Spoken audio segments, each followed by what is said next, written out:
Hi everyone, welcome to my channel, Arkytior Collective. I try to read the energies that are prominent in the collective and tell the story that the cards want to tell. Not all messages will resonate for every person, so if it sounds like it's for you but like the next message doesn't, then leave what doesn't resonate now, but keep it in mind because it might make sense at a later time. I intend for my readings to be timeless, so whenever you find them is when you're meant to. I hope I find everyone well. I forgot to look at what's going on in the sky. Again, it's like I can't ever remember. Ugh, I hate that. We can light our sage. Oh, it feels good. I hope the energies are good for everyone. Let's center and clear our space and call in our protections. We ask all positive energies to attend us and guide us to the messages that fulfill our highest good. Guides, ancestors, patrons, angels, archangels, and source, please come forward and be with me. Michael, post the corners. Gabriel, make the messages clear and useful. Metatron, be present to protect the seekers and deliverers of the divine's communications. Ah, that's a nice sound. I love that. All right. I'm gonna try to keep this below 2 hours. My goodness. Spirit has definitely been chatty lately. So let's see what the fairies want to tell us. What is the prominent energy in the collective right now, fairies? My readings tend to lean towards the divine masculine and divine feminine and the twin flame dynamic. I don't necessarily push for that energy, but I guess that's what Spirit wants me to channel right now, so I just go with it. I just put out the call for the prominent energies in the collective, and usually that's what I end up getting. I stutter, I swear, I sing. I'm not as polished as a lot of the other readers. I don't have a good flow. I tend to take long pauses. Sometimes I'm a hot mess, and my readings can become a hot mess. So if you can vibe with a hot mess, then I'm your girl. One more? How does it feel? No? Another. What's going on here, fairies? There's confusion in the mix here.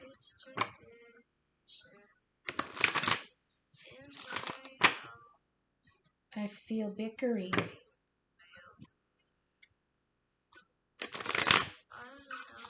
Collective, is there unrest? There's unrest in the energy. Let's see what's happening. Okay.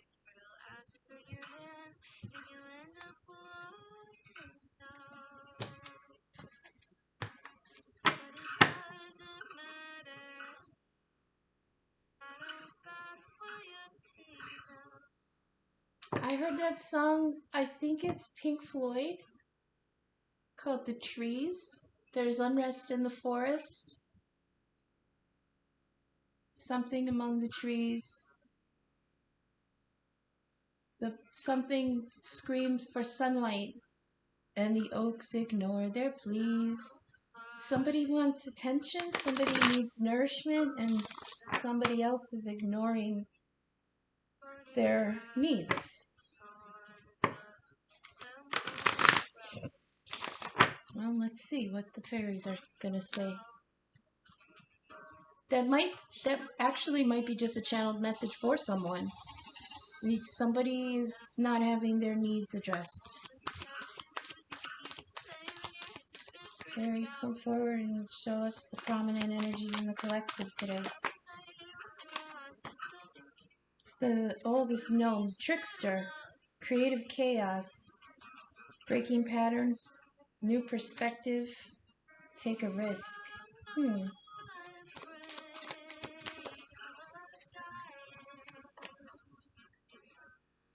Taming the sylph. Feline, yeah. There's unrest here.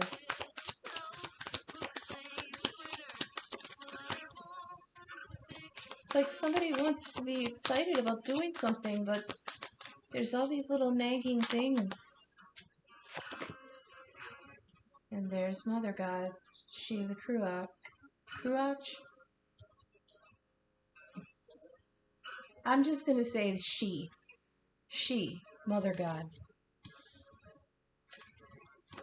Ace of Cups. Someone wants to jump towards love. A blessed love. A new beginning with love.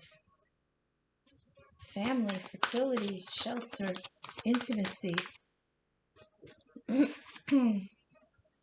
Ace of Swords. Clear and focused will. Oh, that's way too many. What are you doing here?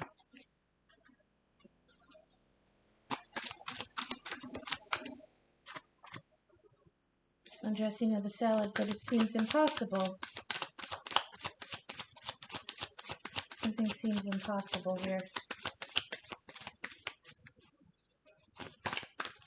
We've got Bright Mother. It's Empress energy. The Divine Feminine. Okay, well, that's good because the last few readings have been all about Divine Masculine. Now we've got Divine Feminine here. Singer of Courage. Bravery is needed for this. What's going on here, fairies?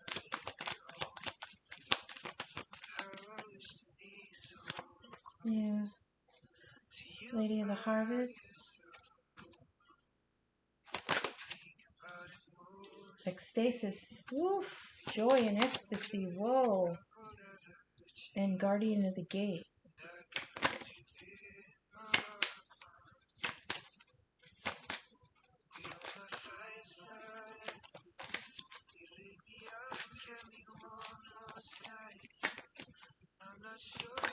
Shit. Give me the bottom. Give me the bottom. Bottom of the deck. Arvo Parrot.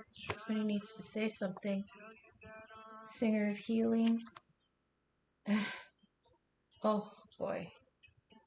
And Taeum the Poet. And underneath that, the Blake card. Something unseen. Underneath that death, but we're not going to go that far. Okay.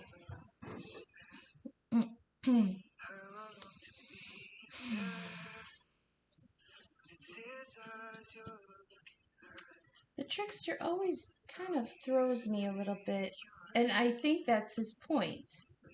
That you can't really tell what his energies are going to do. Can't really pinpoint. You can't lock him down. These energies are... His energy is very...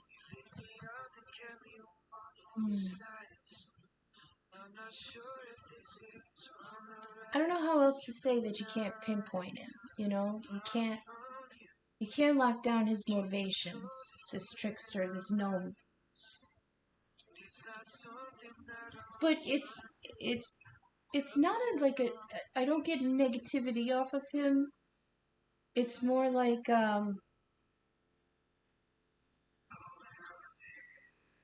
it's more like an encouragement, encouraging us to see something differently.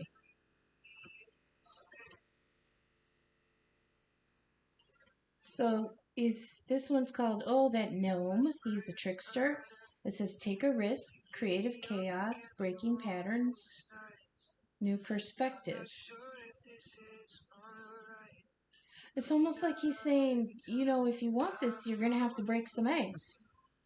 Look at him. He's like, you're not going to get this by staying the way you are. And sometimes we don't trust that energy. We feel like it's a trick. Like, I think we'll get clarification on that. But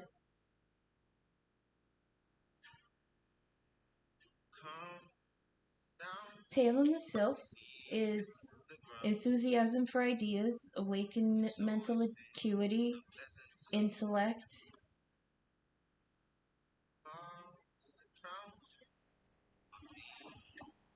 So she wants to jump forward for something, and like it's like the gnome is telling her you can't do it the way you've been doing it. You're gonna have to turn something on its head.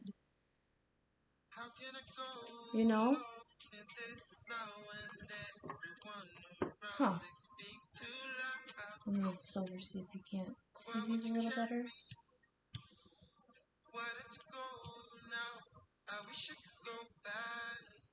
Then we got the feline. Felines that little nagging kind of detail oriented kind of person, kind of energy.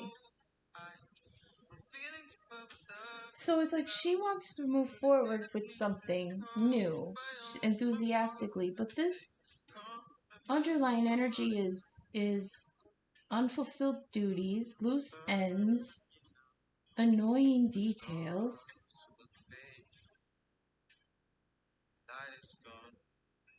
Little things matter. Little things matter. So it's like I feel like he's like, you can't do this yet because you still have like 6 months of school to do. Or your job, you just started this new job. Or the car needs to be fixed. Or you've got bills to pay first. You've got things to... You've got obligations before you can take this jump. And the gnome is saying, all you have to do is look at it differently. Then we've got Mother God here. Comfort, nurturing, grace, pregnancy, and receiving. So it's like she's almost saying, calm down. You're coming into this with too much baggage and too much fear. This can happen. Just get out of your own way. Right? So then we have the singer of the chalice, which is the Ace of Cups. Ace of Cups is new love. The new opportunity for emotional security, fulfillment,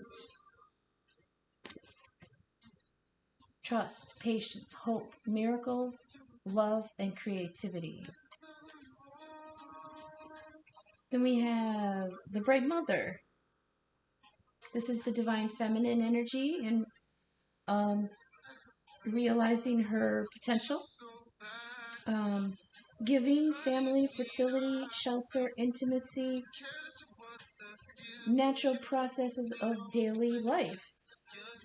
So this feels like the Nine of Pentacles energy, because the Nine of Pentacles is the Empress energy off her throne doing her daily work. You know, running the kids to school, doing her job well, keeping the home. I mean, that's not all the Empress does. The Nine of Pentacles is a full garden, so she's abundant in her own resources.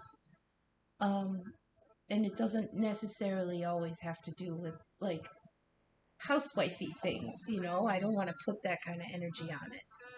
It's much more liberated than that. But it's like she's got her back turned to whatever is supposed to be distracting her. Like, see in this card, she's got her back turned, showing her fine ass. Just kiss it. She's got a little tattoo right where you can kiss her ass. See? She's got her manifestations in her hand. She's got people around her, depending on her, rejoicing with her, for her. She's got support. She might have some haters. I don't like that face that's up in the upper right looking at her, but she's got people around her to take care of and to watch over and to help things grow. So she's busy. Then we have here the fiery sword, which is the Ace of Swords. Breaking old bonds, strength, clear and focused will, action, willpower, and ask for assistance. So in my theme deck, I do have the four of the major archangels: Michael, Gabriel, Uriel, and Raphael. And on Archangel Michael's card, because he's the protector and the fighter angel, he has the Sword of Truth. And on it, it says, ask for assistance, for I stand ready. So there is energy in this dynamic that is there to tap in order to clear something away so that you can see clearly what needs to be done. But after that, we have the undressing of the salad card, which is it's illustrative of something that seems impossible. Because think of the title, Undressing of the Salad. How do you undress a salad once the dressing's all on it? You can't. And if you go through and wash it, then it's going to be wilted and gross, right? So it seems impossible to undo something messy once it's been done. It says dexterity, outcome unclear, things are in motion, changes of fortune, achieving the impossible. And yet it's surrounded by a lot of major arcana for this deck, which is the singers. We've got the Guardian of the Gate, Ecstasis, which is ecstasy and joy. We've got the Singer of Courage, the Singer of the Chalice. These are all major arcana, quote-unquote, energy, which means there is strong blessings here. Like from the divine, like spirit is at work in this dynamic. I think someone is really getting in their own way with these details.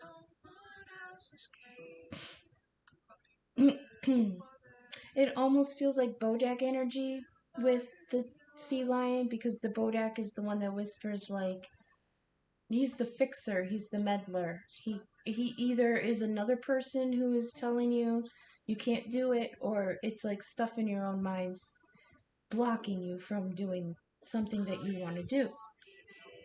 Obligations, responsibilities, you can't do this.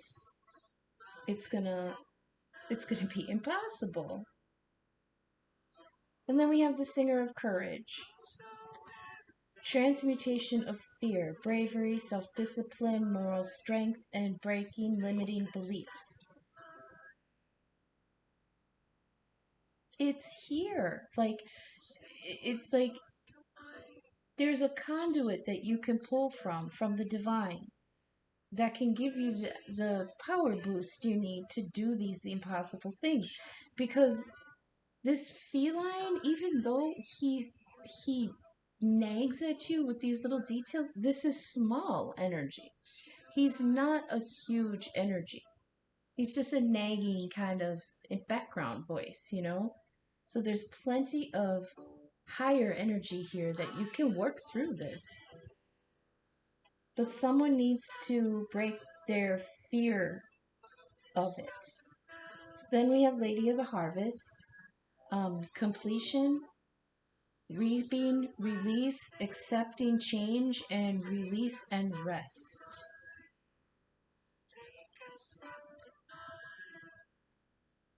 I think it's saying, like, take, woof, breathe, woosah. Woosah, take a step back. Something has been completed already, and get ready to accept what has been grown before this. Then we have ecstasis. This is beautiful energy. Joy. Joy is power. The soul song.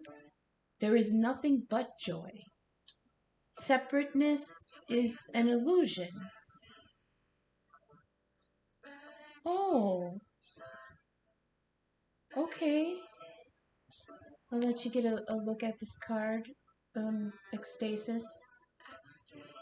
And you can, like, get whatever feeling off of it that it gives you.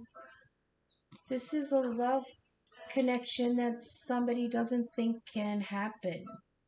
And I say that because we have the Ace of Cups, which is love. We've got Mother God and the Divine Feminine here. We've got Talon ready to make a jump. We've got the gnome saying, you're going to have to take this a little bit differently. We've got the Ace of Swords here. Something seems impossible, but we've got ecstasis here. Now, this also says void. It just I don't know why I wrote it that way. It just says void.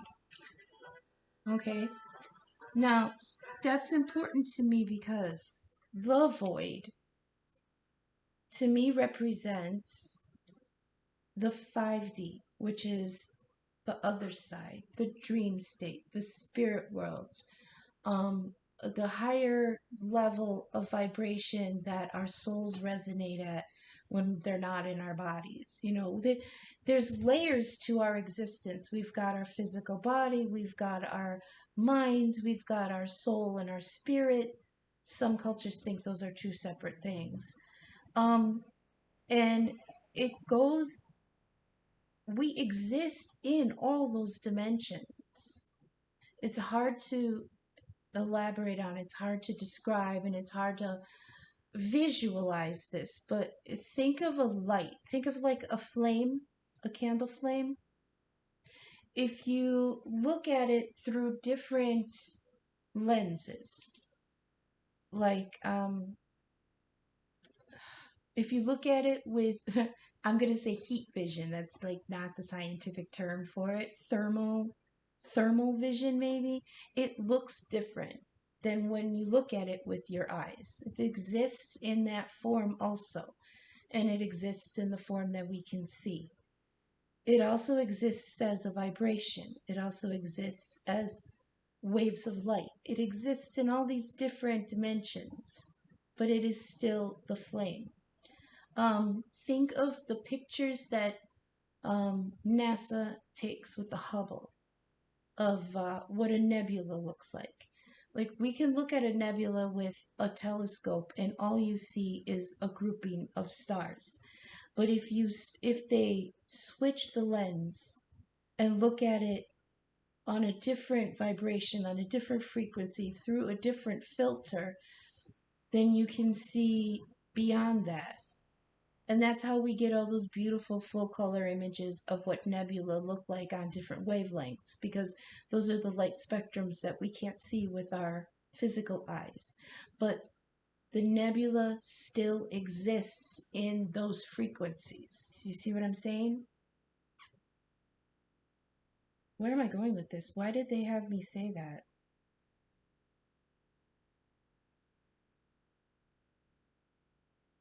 Wow. I totally lost why I was saying all that. But that's going to resonate with someone.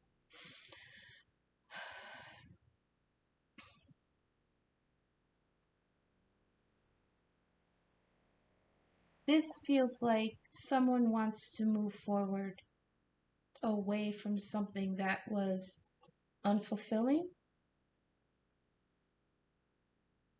But there's details that need to be taken care of. 3D nagging, 3D concerns, you know?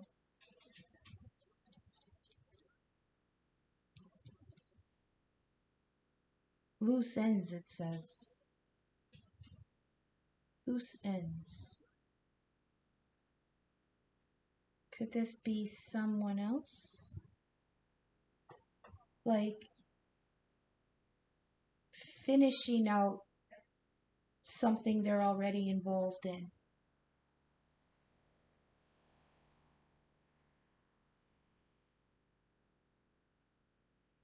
Okay. See, okay.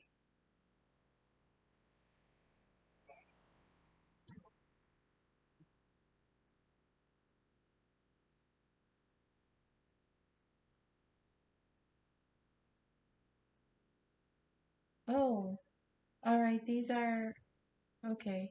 Spirit's telling me to read these in columns next. So the gnome is saying this is different than what this is different from anything you've ever experienced. This love offer, this Ace of Cups, you're going to need to take a risk because it doesn't look like anything you've experienced before. This is feels completely different. And I think that causes someone to question if it's even possible, if it's even real, because this is, everyone has had that one love where it's like this doesn't even feel real. It feels impossible. There's no way that I can feel like this for another person. This is completely crazy. Well, the gnome is saying, yeah, it might be crazy, but what if? All you have to do is let go of the idea of this is crazy and accept the idea that this is possible. All we have to do is let go of that earthly 3D kind of the talk that tells us a love that like this is impossible. Movie love, otherworldly, I heard. On a different level, I heard. So it's like somebody wants to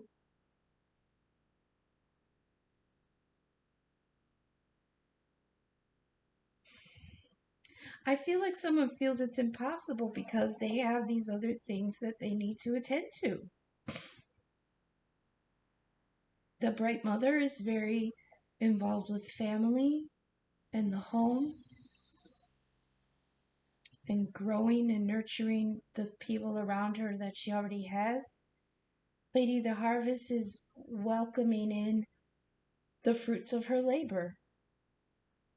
But then there's all this high energy around it. Guardian of the Gate is a level up and a new journey. Passage now granted, see? Level up, new journey, there's no going back. Journey to significant change. And then underneath we have Arvel Parrot, which is listen well, speak true and clearly, nuances, body language, phrases, and daydreams. So something's trying to come through and say something. Then we've got the Singers of Healing. It's participate in your own healing. Restored and renewed, healing deep wounds of spirit. A healing on all levels. And then underneath that, we've got the forlorn lover, Teon the poet, just watching in the distance. I think this is someone else watching this happen, not being able to do a damn thing about it.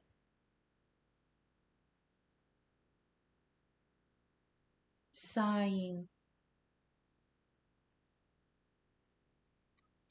It says, watching from afar, youthful energy, clear sight, poetic gifts, fantasy, adventurous romance, and the watchful poet. This feels separate almost. Someone's watching this happen. But they need to speak. The throat chakra here is lit up, but he's not speaking. He's pointing to it, saying, I have something I need to say.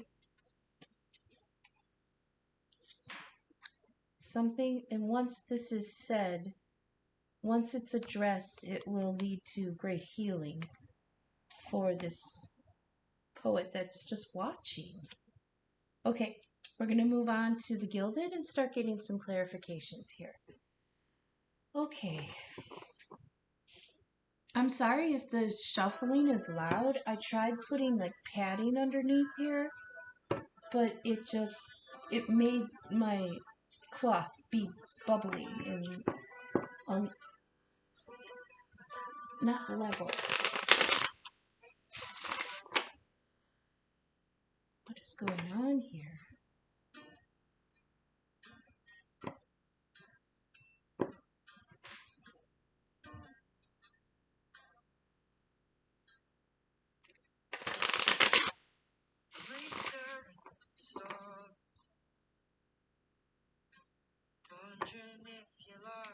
I feel like something is saying all you have to do is look at it differently and everything can fall into place.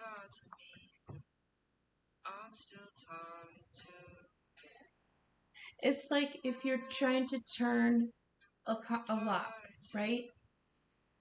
And once the tumbler is lined up correctly, all the little bearings inside go choo choo choo choo choo and fall into place. Boom, boom, boom, boom, boom, and then you can unlock it. But until that dial is turned, it's not going to be unlocked. But I feel like this is telling you to turn it differently, you know? Try a different combination. I don't know why. Okay. Please clarify. Hang on. Get a cut? I'm gonna have to clarify this trickster. Creative chaos. Oh, the smoke bomb card. Okay, so the last time the trickster gnome came out, he gave me the impression that he was going to cause a distraction, right? The idea came, the visual came into my mind of somebody dropping a firecracker in the toilet and bolting, like about to cause chaos, you know? That's what he gives me. But it's needed. It's like he's not a negative energy. He's an energy for good, but it's chaotic. Chaotic good. It's chaotic good. And he's gonna run through and he's gonna light a smoke bomb to distract somebody from something, and they're gonna like make a break for it. That's what it feels like. Oh, that wasn't good. No, I gotta redo that. That's what he feels like. Creative chaos.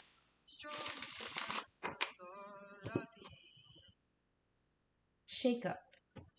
But that's a different card. Shake up card.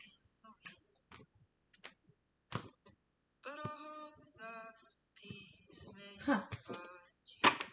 It is chaotic. Like, I can't decide. Alright. Spirit, please clarify this creative chaos breaking patterns. What else does it say? New perspective, take a risk. Yeah, it's definitely risk-taking energy. I feel like the jackass guys. You know what I mean? That's the kind of chaotic energy I feel. Not like such a grand scale, but in that vein. Alright. No, that's too many.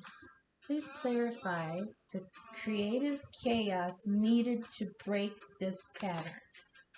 That sounds like a good question, right? Please elaborate the creative chaos needed to break this pattern. Ooh, that's way too many. Oh my goodness, what are you doing to me? What is the creative chaos needed to break this pattern? See, chaotic. Too many things are falling out. There might be a lot of options here. Too much on someone's mind. Please clarify the creative chaos needed to break these patterns. No, that's too many. I'm not taking two. One.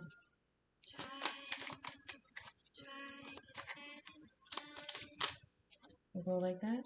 No, that's not going to work either. What is the creative chaos needed to break this pattern?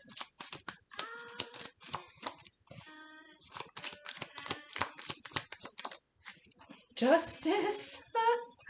Justice. Karma. Call in karma. Justice is Libra energy, so this might be there might be a Libra involved, or someone with Libra in their chart. Sun, Moon, Rising, Stellium, or North Node. Those are the strongest energies for me as an astrologer. Everyone's different. Justice. I'm actually being called to clarify that, but I'm gonna keep going for a second.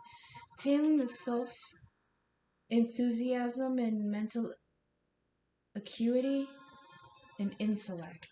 Someone's got to use their brain for that. Please clarify, tailing the self, this enthusiasm for new ideas. What's the new idea that they need to use their mental acuity? Does it say awaken? Awaken. Awaken mental acuity. Okay. Please clarify, tailing the self.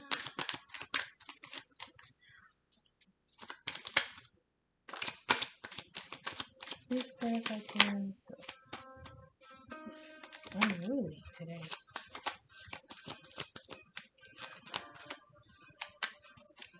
Oh. Energy feels sticky today. Unsettled. Tailing the self. 4 of Cups. Somebody needs to awaken to this offer. Feline, what are the little loose ends? What are the loose ends and annoying details that are blocking this new perspective? High Priestess. Someone's intuition.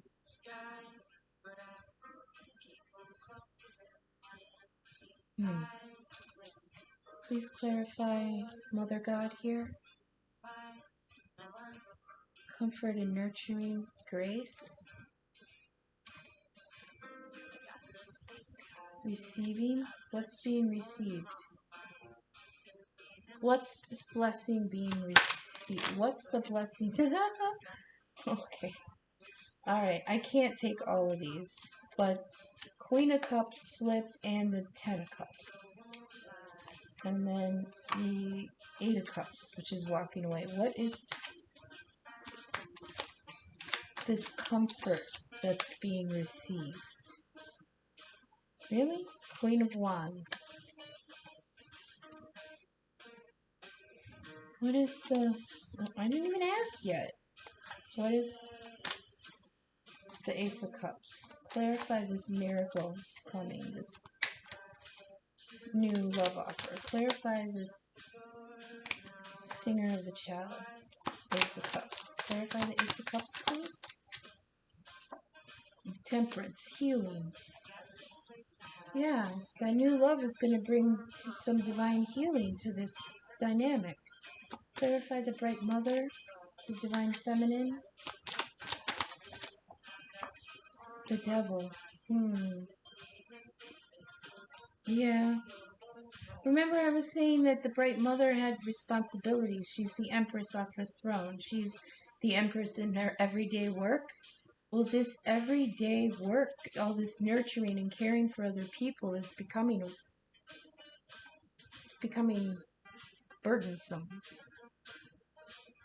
I'll get back to that. Can we clarify the Ace of Swords, please? Clear and focused will and action. What's this assistance? What's strength? Clear and focused will. Clarify the Ace of Swords, please. Strength. Huh. Clarify the impossible. Things are in motion, though. Change of fortune. Clarify what's in motion. 6 of Swords. Someone's making moves. Can we clarify Singer of Courage? The transmutation of fear. Oh, jeez.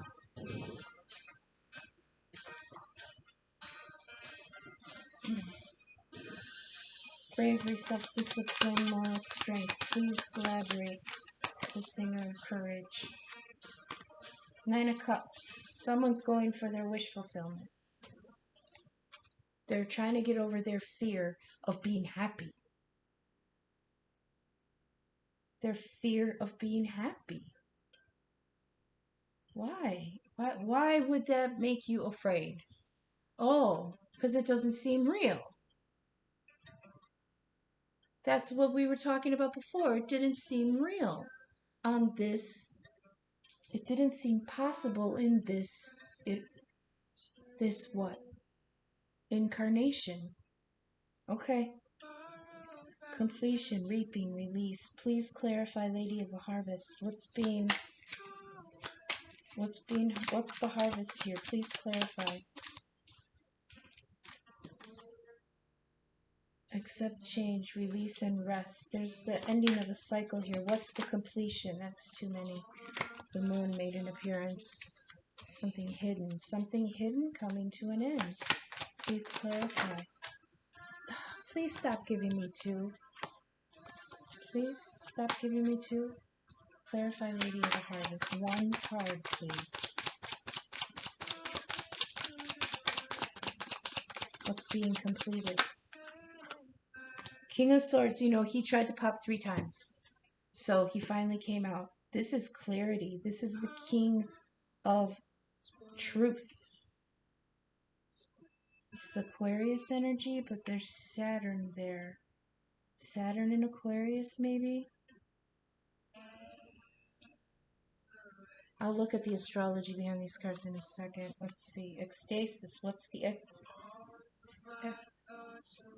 Nothing but joy in the void. Okay, the void is the 5D, which is where the divine masculine and divine feminine, if they're in separation in the 3D, in the working world, then it's the 5D that souls meet, because they are one soul. It's not 2 souls in the twin dynamic. That's where a lot of people get mixed up. It's not just a simple soulmate. A soulmate is a different soul that has his own itinerary through different lifetimes, and you guys meet up and have fun, or you meet up to learn a lesson, or you cycle in together because you're in the same soul family, but you're separate souls. But in the divine twin dynamic, the soul is one soul that has been split into a divine feminine and a divine masculine. Okay? In the void, which is what's represented with ecstasis, in the void is where they can be one again. So please clarify the joy of ecstasis, rapture, and motivation. Please clarify what is joyful. It's the Page of Wands. It's like a new, ambitious, fire to do something new. Also, a message, because the pages are messengers. A message of ambition, new passion. I'll look it up because I'm notoriously bad with the court cards, and I know it frustrates people that a good reader shouldn't have to go back to her book, but I do. So be patient, or there's other readers, I guess. Please clarify and elaborate the Guardian of the Gate, the level up. 10 of Cups. Fulfillment. In love, because the Cups is emotions in love. 10 of Pentacles is fulfillment in 3D things like finances and a happy home and stuff like that. Bottom of the deck, we've got Queen of Cups, 10 of Swords, and 2 of Cups. Aww.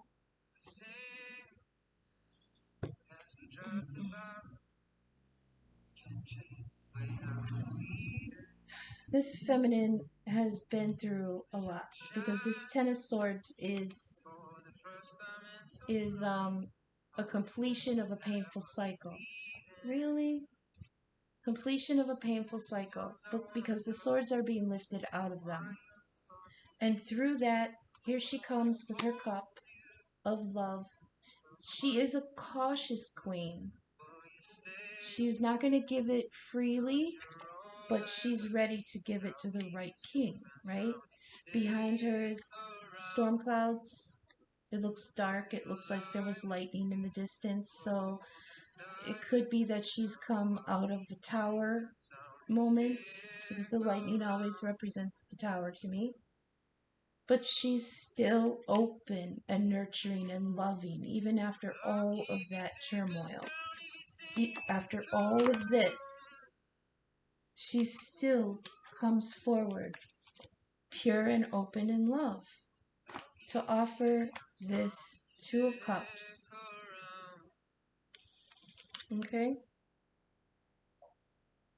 So, oh yeah, I wanted to clarify this. So we've got Justice, which is Libra energy.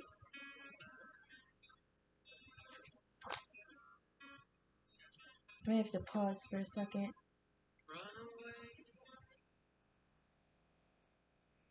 Yeah, that's 11. Oh, see? 11. 11 is half.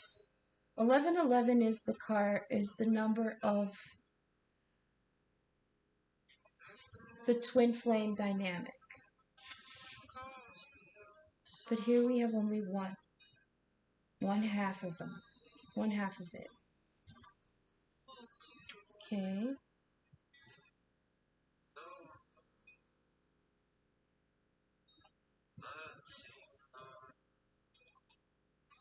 So they need balance.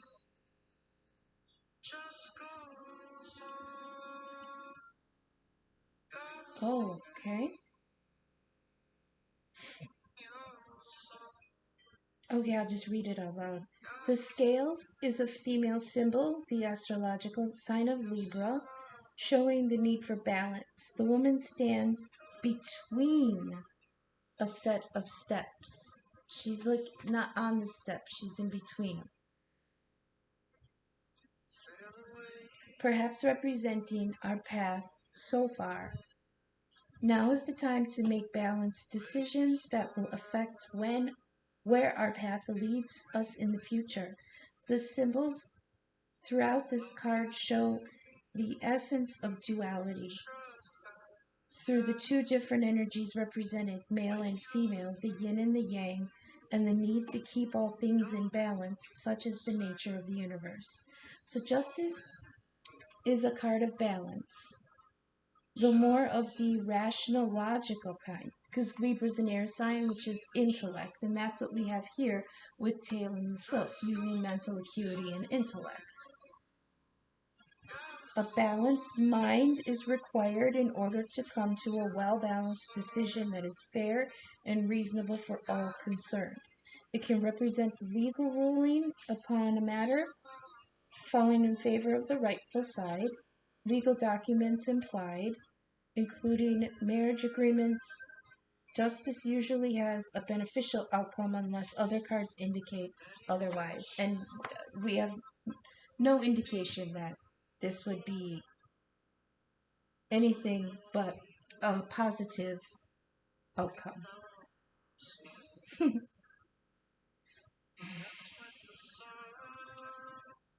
It's so different here because one on Trickster, on the gnome, which is calling for creative chaos and a new perspective, then we have the balanced intellect of Justice. So I feel like someone's trying to ignore that energy calling to shake things up and just be like, no, because that would be unfair to whoever else is involved. That would be unfair to everything that I've tried to do so far. That would be unfair to whatever, you know. I have to pause for just a second and I will be right back. Okay, I'm back. I considered the cards a little bit, but I really actually just had to put the wash in the dryer. So But then I came back and thought about this a little bit more and looked at the book for a few of the cards. See, I'm stuttering. So let's start at the beginning.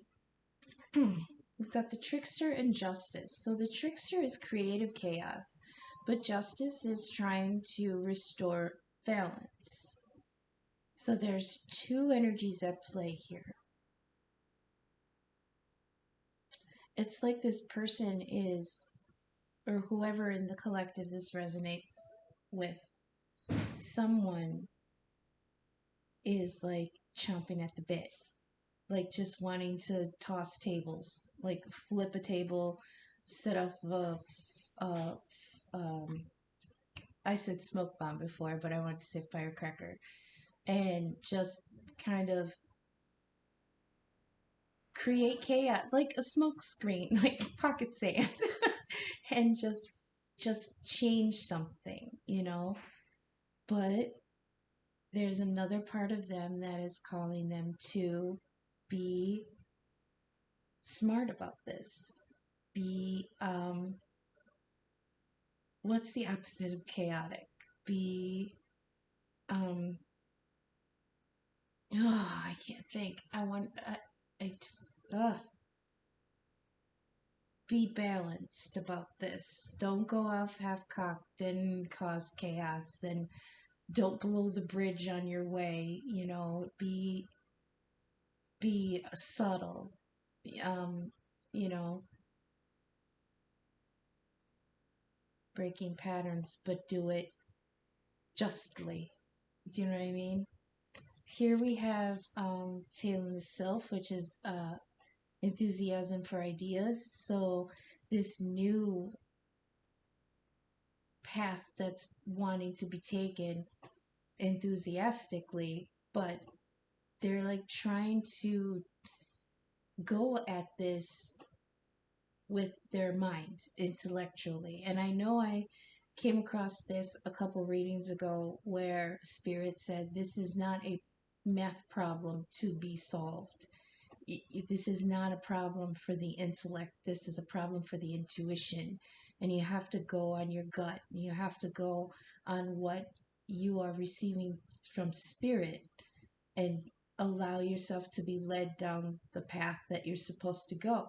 But if you allow your intellect to play into it, it's going to feed you all of these other things, like with the feline, with the annoying details and the loose ends, and I've got to get this done, and I've got to do this, and this needs to be addressed, and the kids need school clothes, and who knows what COVID is going to bring for the school year this year, and everything's going to be topsy-turvy, and I can't take this new path now, no matter how enthusiastic I am for this new idea. And the new idea, I believe, from the other cards in this spread, is an idea of moving on to a new love interest. Because we've got the Six of Swords, which is moving to calmer waters. We've got the Ace of Cups, which is a new offer. We've got the Ten of Cups, which is a fulfillment of that love endeavor. But we've got a lot of earthly things that are in play here. We've got the Empress, which is, creating in the 3D of stable environment and abundance. We've got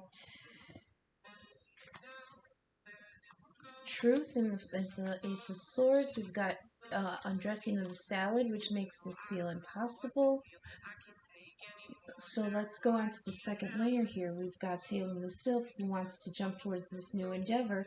And I believe this new endeavor is the offer. Look at the big Ace of Cups coming in from the Divine.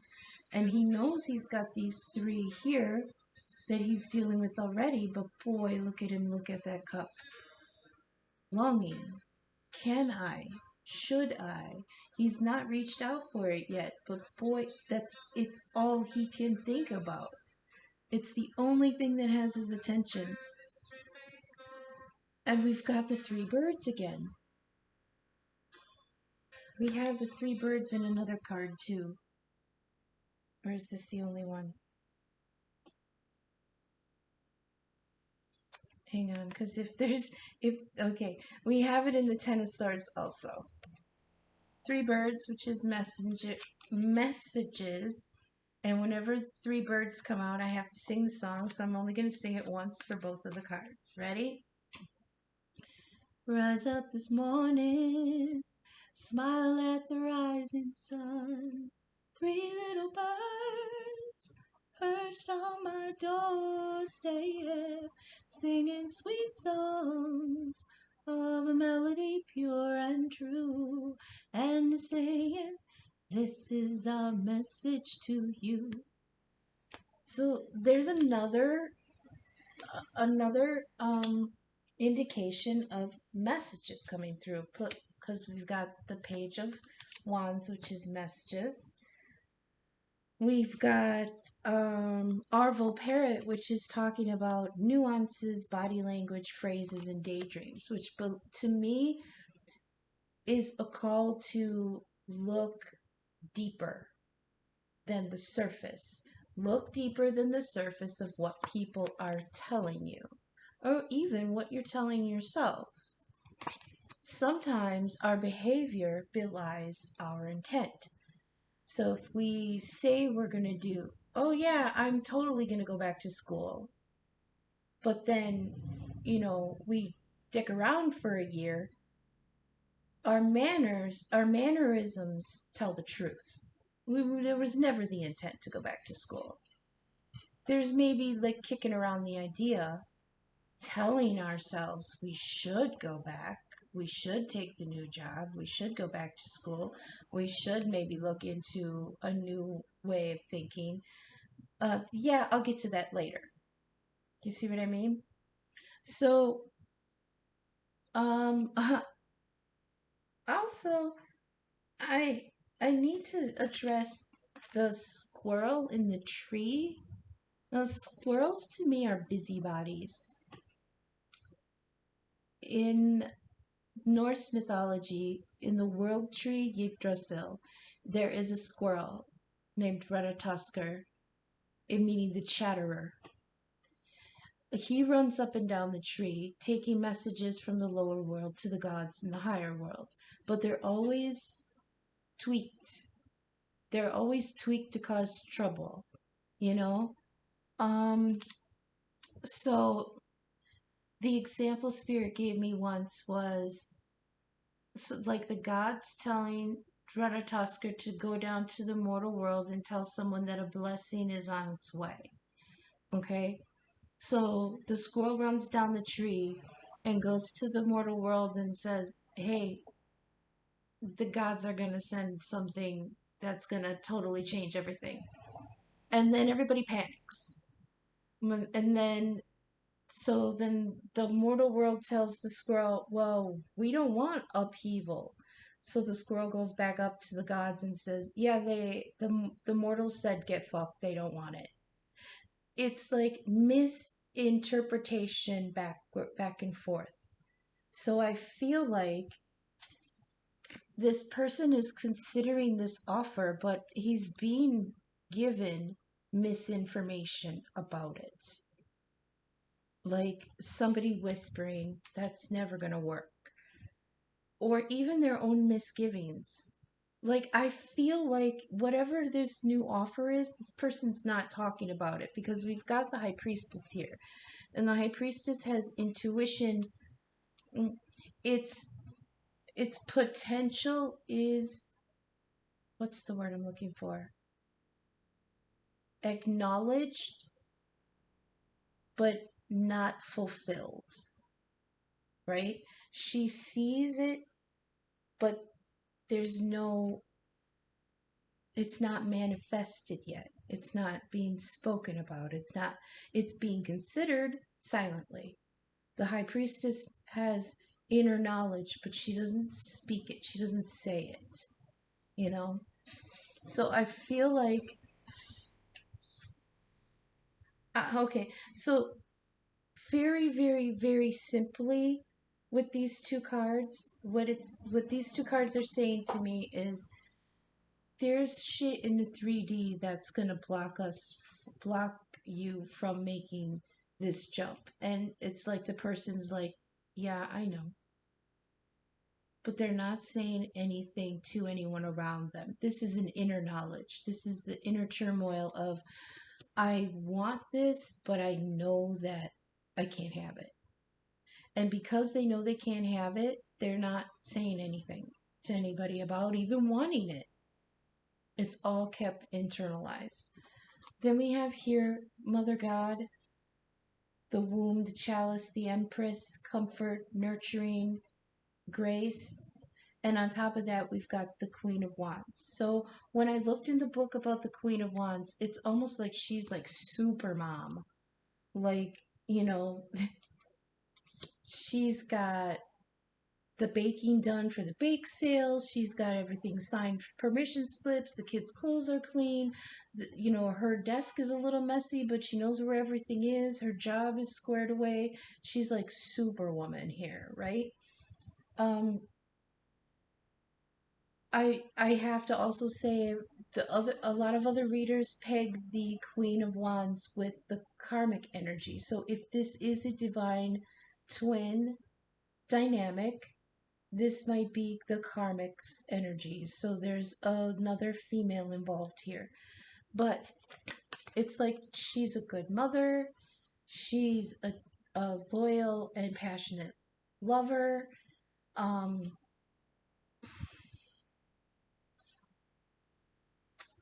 But there's also negative traits to this queen. The wands are fire energy, Aries, Leo, Sagittarius. They're very dynamic. Sometimes they can be unruly and chaotic, but they're passionate, they're loyal. Well, the fixed sign is Leo's fixed energy. They're pretty loyal um, to an extent. What else did I pick up from her? This card always used to give me the energy of like Cersei Lannister from Game of Thrones. She's fiercely protective of her family. That's a very Queen of Wands energy. Fiercely protective of her family and those she takes care of. She's passionate. She's loyal. I mean, she really did stay loyal in her own way to her true love, which was her brother, of course. Spoilers, but yeah, she had an incestuous relationship with her brother, but that was her true main love, and she stayed loyal to their love, as sick as it was. That is a detriment, I think, to this passion that she can have. I'm not saying that this is a major energy at play in this dynamic, but I do need to say the full interpretation of the card, right? She was protective and powerful, but she could also be ruthless and reckless.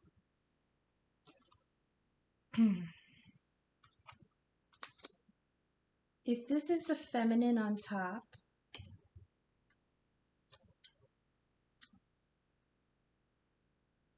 let me think here.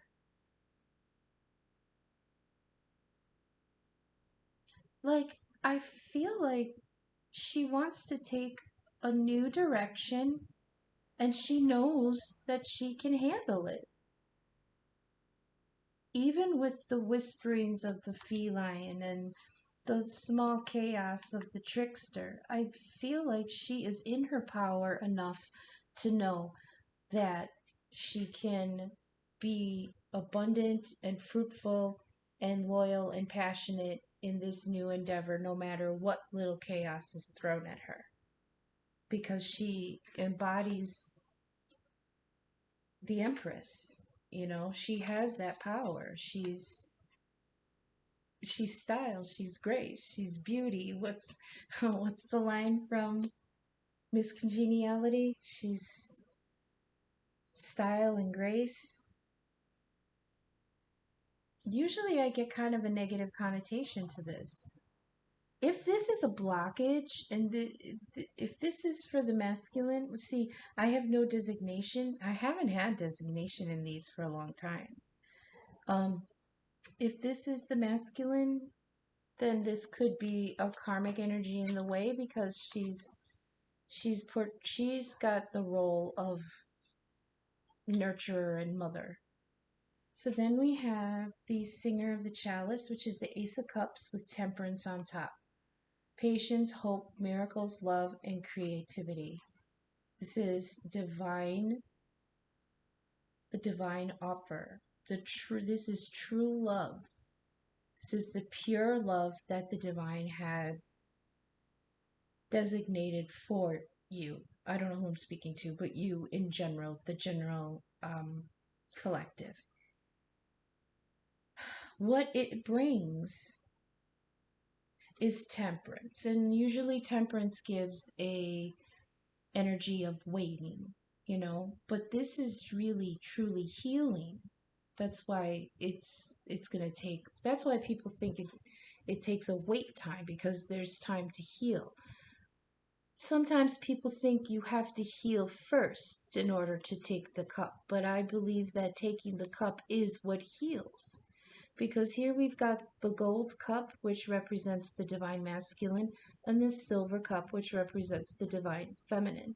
What flows in between is the waters of the connection, the emotions, the source. This is the waters of source, and it links the two souls together.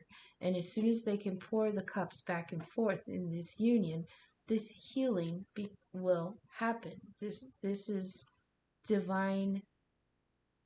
This is the divine connection in between. And the cup is what holds this, I'll say fluid for lack of a better term, the waters of emotion, okay, that links the two together.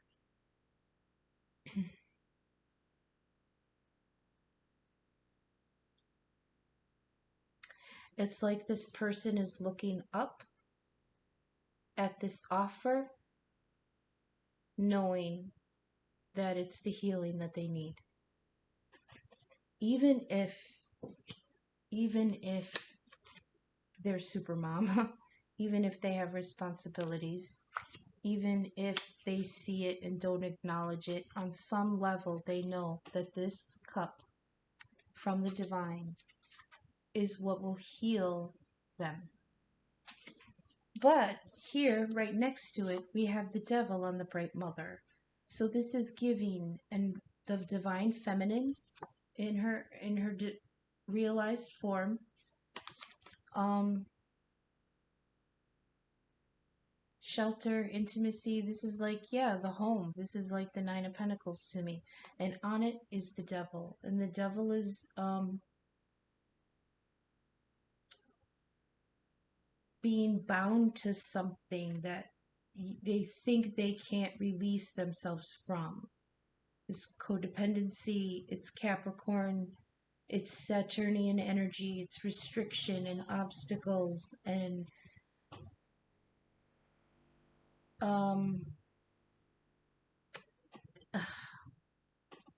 it's very restrictive energy. It's binding. That's why in the card of the devil and the Rider-Waite, it's got the lovers in chains. It's these expectations is a burden. And they're usually, the devil is codependent energy too. Somebody is codependent on this person for their stability. So then we have the fiery sword, which is the Ace of Swords, the truth and focused will, and on it is strength. So either somebody needs the strength to accept the will of the divine. Someone needs strength in order to see clearly, because it's also clarity and truth. Someone needs strength to see the truth, or seeing this truth brings them strength. Just like over here, accepting the cup will bring healing, not the other way around. Not everyone says, well, you have to be whole within yourself. Yes, but in the twin flame dynamic, wholeness comes when they can reunite. So the offer is the healing. And that's a hard balance with justice here, a hard balance to reach. Do you heal first in order to accept an elevated offer? Or is the elevated offer, do you have to be strong enough to accept it the way you are in order to gain the healing that it brings? Also, with strength, I get the message sometimes that it's being handled because she's handling the fuck out of this lion, right? Strength is fire energy, Leo usually. The devil is Capricorn energy. Temperance, I think, is Aquarius energy. That's an air sign. Queen of Wands is fire. High Priestess, I think, is air. Four of Cups is water. So we've got everything on the board here. Major players, we've got Libra, Aquarius, Capricorn, Leo, Aquarius again with the King of Swords, and Sagittarius, I believe, with the Queen of Wands, because I split it up. Like the page is the younger of the signs, which would be Aries, and then the knight, the middle child, would be Leo, and then the king and queen would be Sagittarius proper. Next we have the impossible, the undressing of the salad, and what's impossible is the Six of Swords, which is moving away from whatever was established. It feels impossible, but boy, do they want to consider it with that Four of Cups.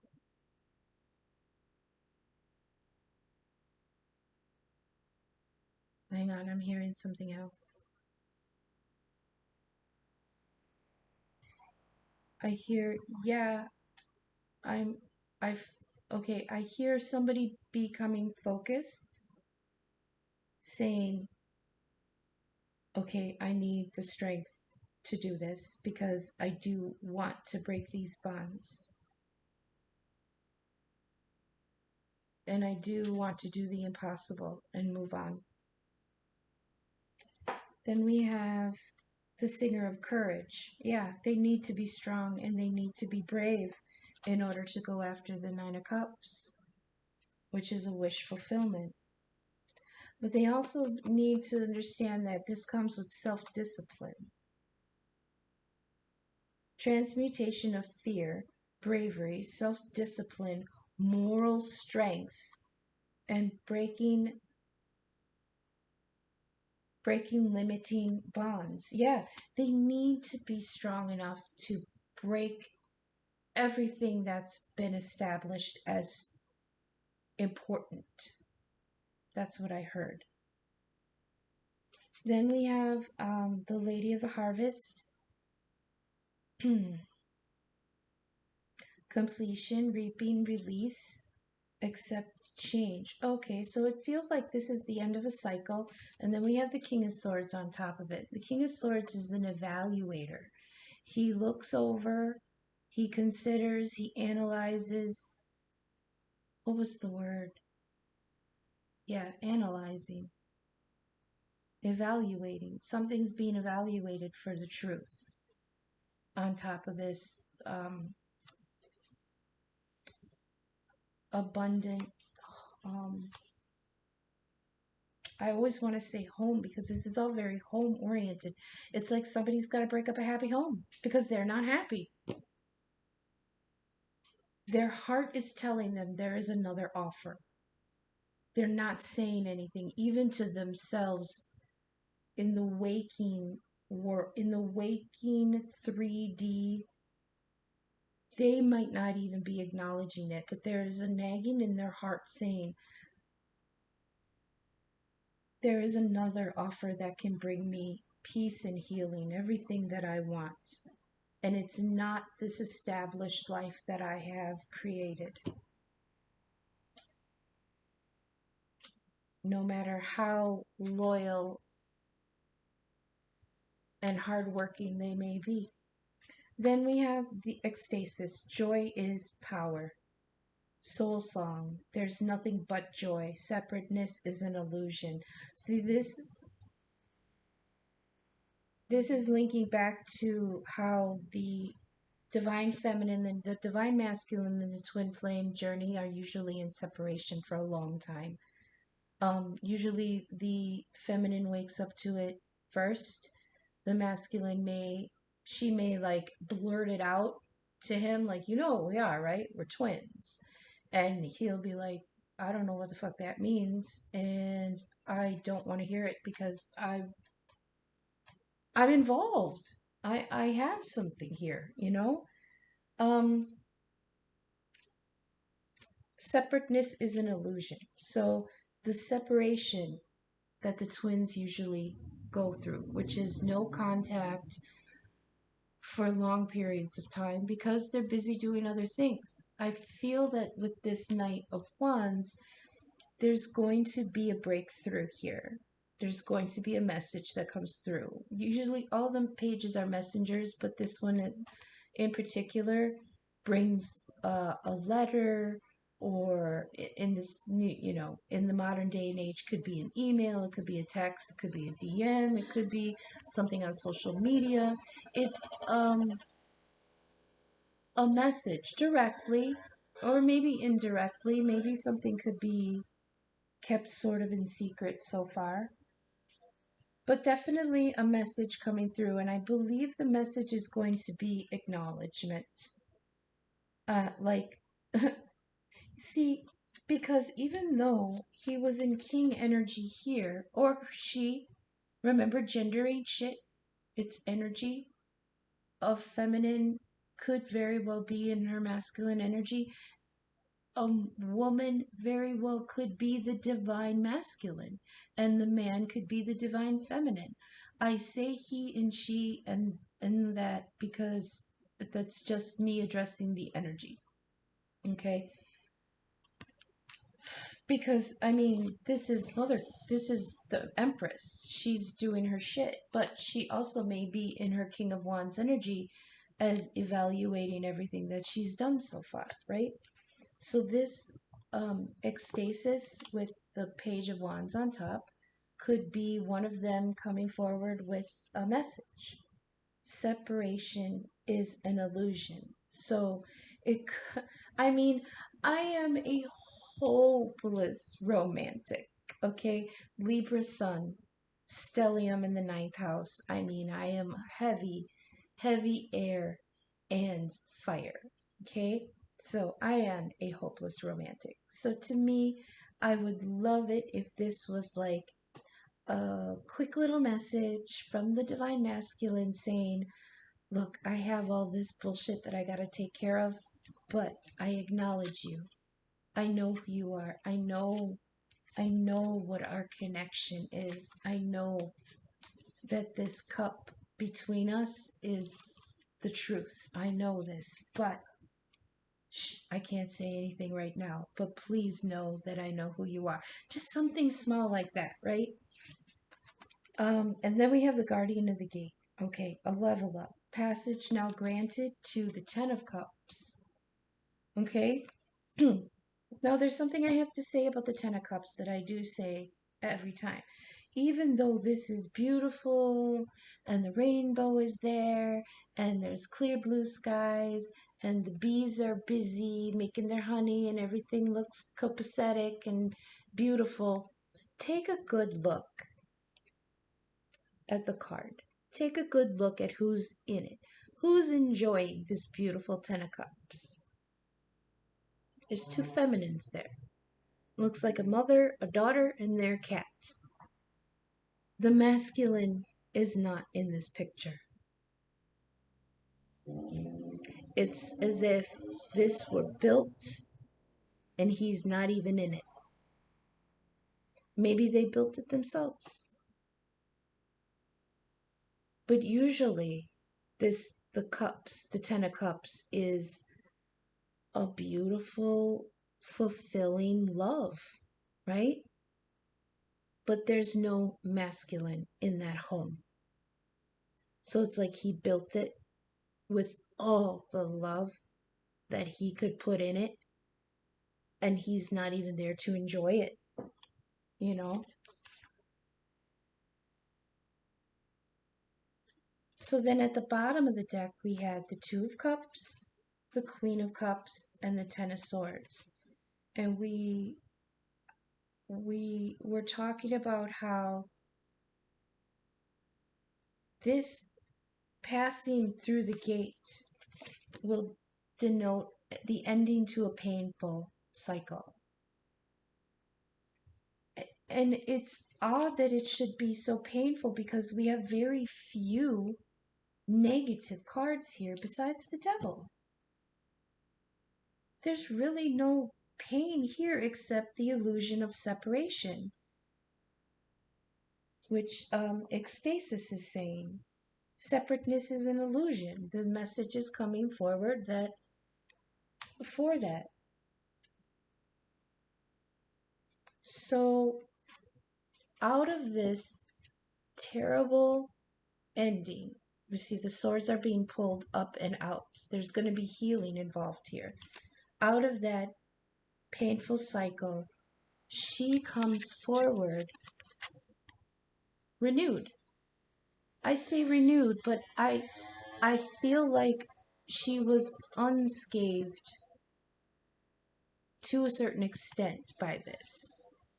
Like, it could have killed a lesser feminine, but the divine feminine is different. She came through it and is still ready to offer. She is still ready to offer her cup and accept the union. That's what I was looking for.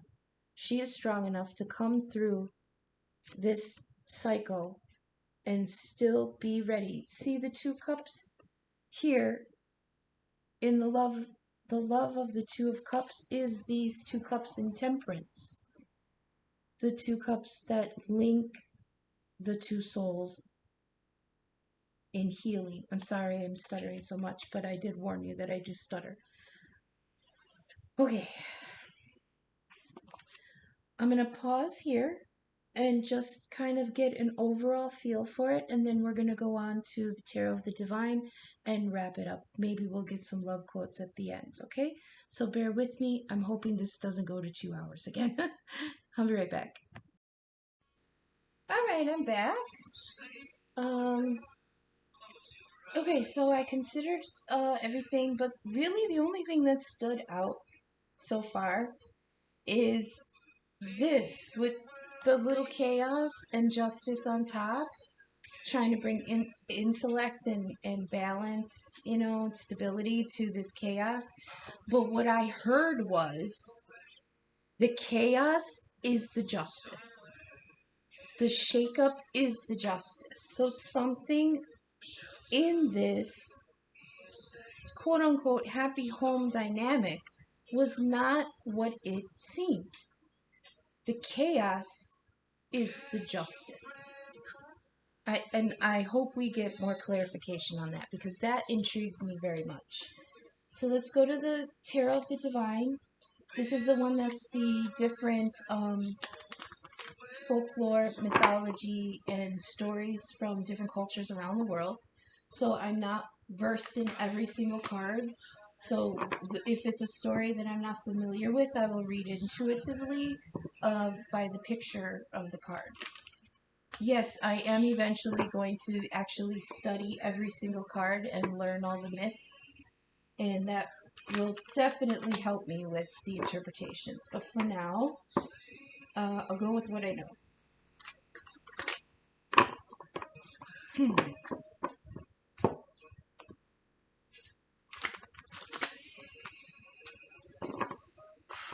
The chaos is the justice. That's so odd to me.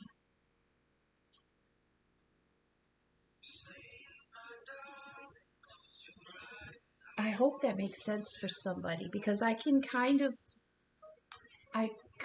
have the feeling and the visual of what they mean, but it's hard when they don't give me the words to explain it.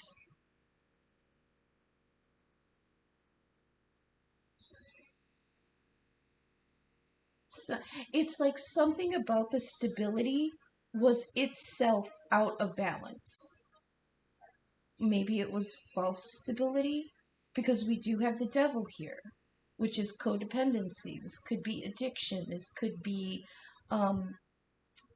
somebody bound to something that ruled them, you know? And it's on top of the bright mother. So whatever this home and family was became a codependent shit show. It became a burden. And part of the person involved in this, like, I cannot tell if this is masculine or feminine yet. But they were blinded to it. See, his helmet is over his eyes. He cannot see the fire that he's in, you know? So what I do need to say that, like before, even though I cannot separate this into masculine and feminine like I used to, I do not resonate as the divine feminine in the dynamic.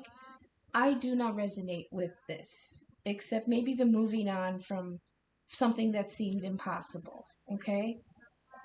Because I did.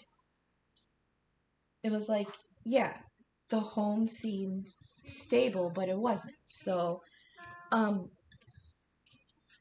most of this energy I don't resonate with, so I give it over to the masculine. Like, this is what's happening in the masculine's dynamic, because I don't resonate with too much of what's happening here. So let's get some clarification, please. Justice on the chaos. What was... Please clarify justice on the chaos. Please clarify justice on the chaos. Was the chaos the justice, or was there chaos the star? The star is Aquarius energy. It's healing. It's making a wish. I wish justice for this chaos. This is so... Okay.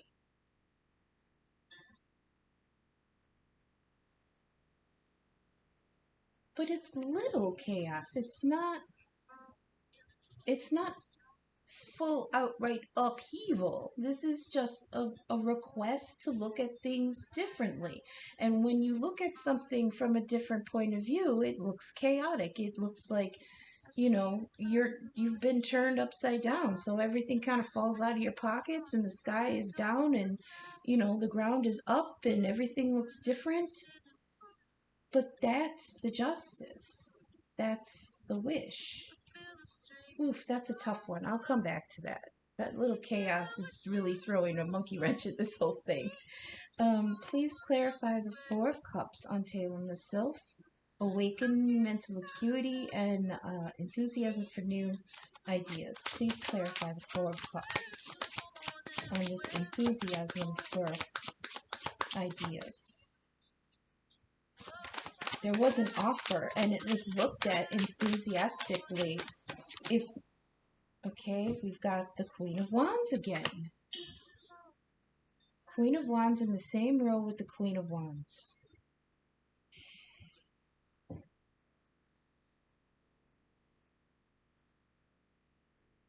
Loyalty, passion. I mean, that's throwing me for a loop, because that often comes out as the karmic's energy. Can we get clarification on the High Priestess on the feline? Oh, that's too many. High Priestess on the feline, please clarify.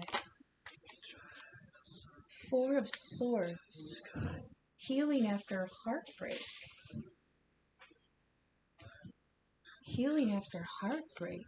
This is Fenrir. Fenrir is the wolf from Norse mythology that fights in Ragnarok, the end of all things.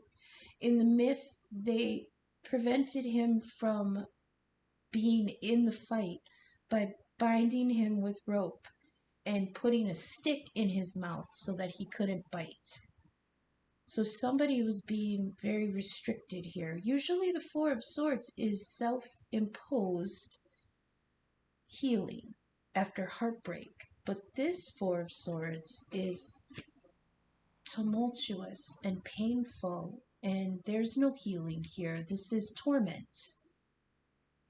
You know? This is torment. The Three of Swords is the heartbreak card.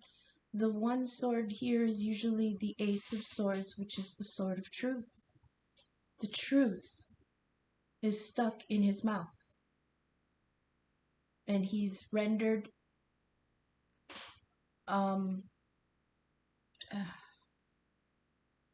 what is it when something is neutralized? He's rendered neutralized. He can't say it because it's sticking in his mouth. Just like with Orville the parrot here, his throat chakra is lit and he's pointing at it like, please see that I'm trying to say something, but I can't say it. So it's like this sword of truth is stuck in his mouth. And it's either caused by or is causing this major heartbreak.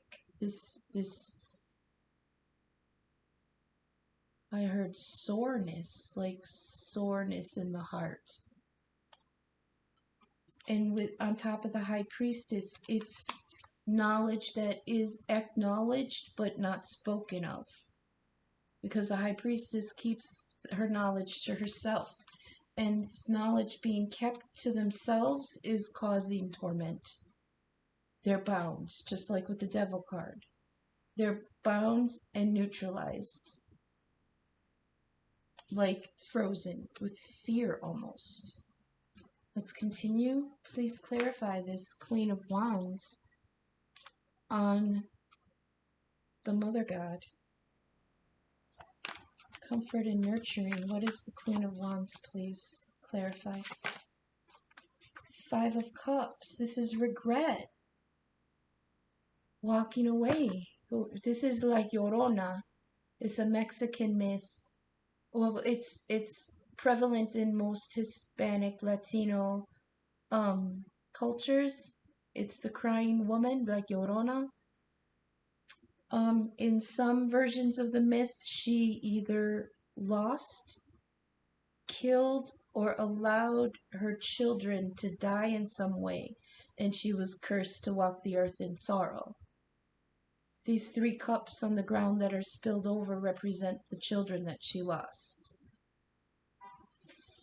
Now, usually with the Five of Cups, the regret of what was lost, but behind her, she's ignoring the Two of Cups. The Two of Cups, which is the divine connection. And I was just, it feels like, okay, because I know the myth, she wanders because she is tormented by her guilt and her sorrow and her loss. And she, as a result, probably does not feel that she is even worthy of love because she allowed this loss and pain to happen. She allowed her children to die. She allowed something that she gave life to be taken out of this world. So, of course, she would turn her back on this Two of Cups because that's divine love.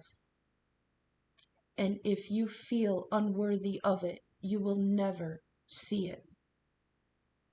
You will never see it. You will always have your back turned to it if you don't feel worthy. Why is this on the Queen of Wands, though? You know, I mean,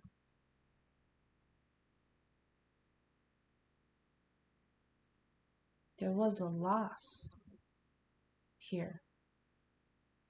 I um I can read this two ways. Oh, I never noticed this, but there's a hand coming up from the water grabbing her. So this is like one of the kids, one of the dead kids. This is like tormenting her constantly. She cannot even move out of the water that drowned her children because her sorrow is keeping her in place. There was a loss here. And I usually don't get things that are so specific. So I have to say it. Either someone walked away from children or there was a loss of a child. And because of that loss, this person does not even feel worthy of love in their life again. It's consuming. The sorrow is consuming. I did not, in the first two layers, even imagine that there could be this much torment on top of it. This is heavy, heavy, sad energy. Let's continue, please. Can you please clarify temperance on the Ace of Cups? Please clarify temperance on the Ace of Cups. The healing is the love, or the love will heal? Please clarify and elaborate. That's too many. Well, I'll take the first one. Three of Swords, heartbreak again. God damn. Queen of Swords flipped and the Three of Wands, but I can't take all of those. Jeez, there's so much pain here.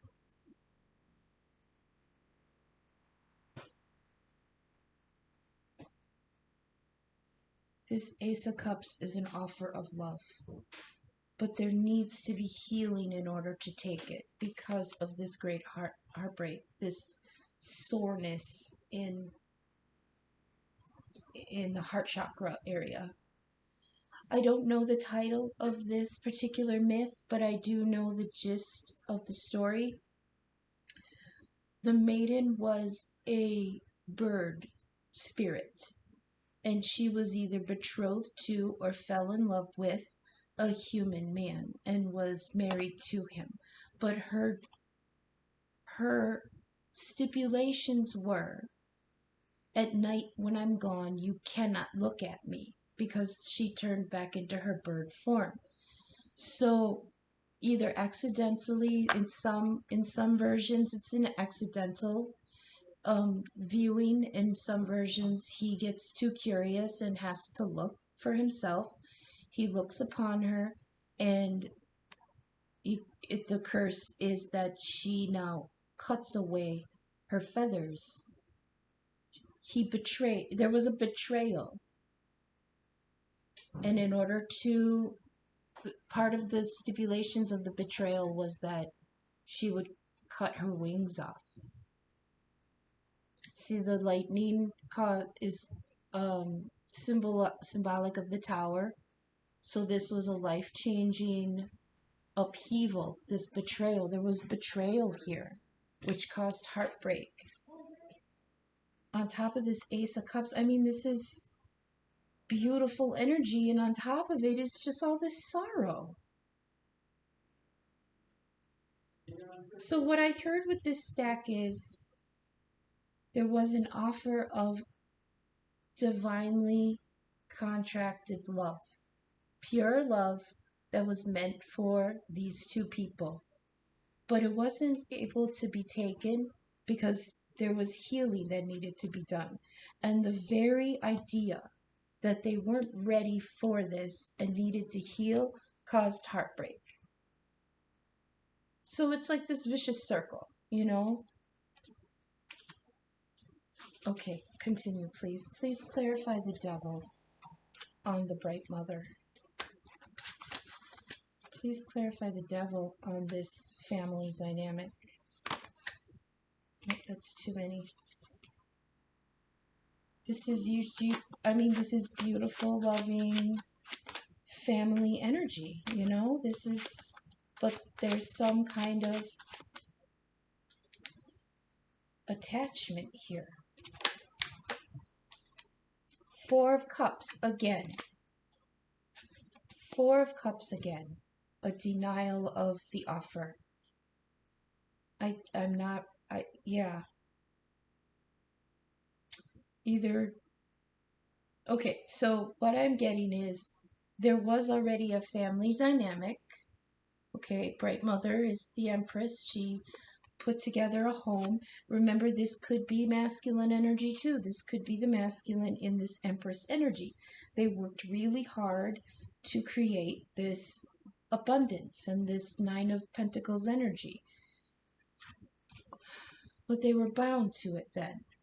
And they couldn't see past it. They couldn't see anything else. So they could not see even this Ace of Cups. Because here in the Four of Cups, they're looking at these Three of Cups, which is what they've built so far, but they're ignoring the one coming from the divine. See, this one has the bird on top of it. That bird is spirit. This cup is being brought to them by spirit because this is what is meant for them, but they can't see it. Their back is turned. They're blind to it. Out of duty, out of obligation, out of responsibility for what has already been created. This has taken quite a sad turn here. Can we please clarify strength on the Ace of Swords? Clarity and focused will and action. Clarify strength, please. The Four of Wands. Yeah. Okay, so Four of Wands is the divine connection card. It's the 1111 card. It's the foundations of a beautiful home with the one you love, basically.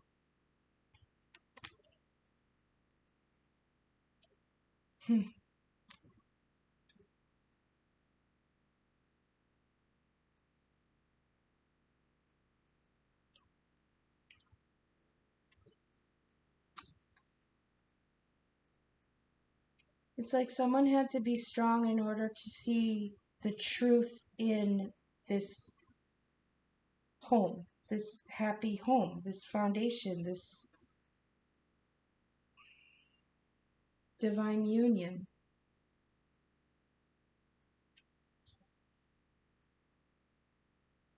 It took strength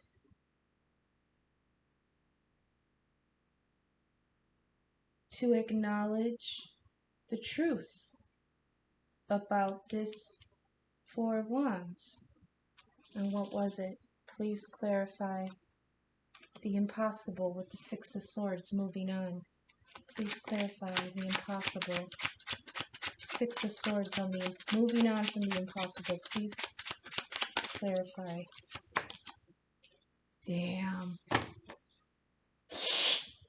It's the Six of Cups.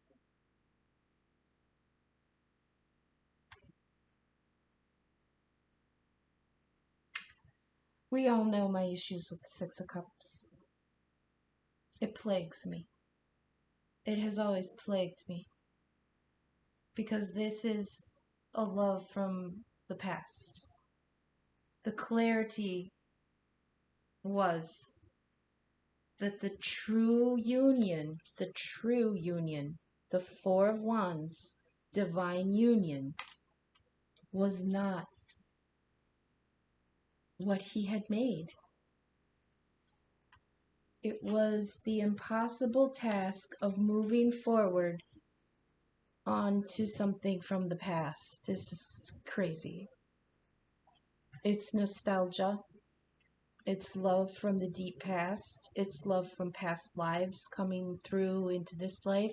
Because a twin dynamic, a divine union, it transcends lifetimes.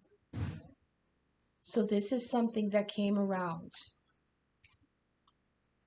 that caused this upheaval. That was the chaos. That was the chaos in the middle of what should have been a stable, wonderful home and relationship.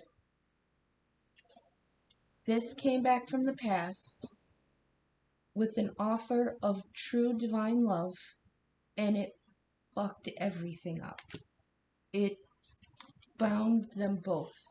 It stopped up they couldn't function. I can't speak.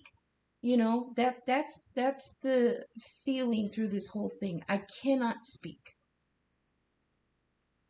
That, see, with Arvel Parrot pointing at his throat chakra, I cannot even talk. Been stuttering through this whole thing.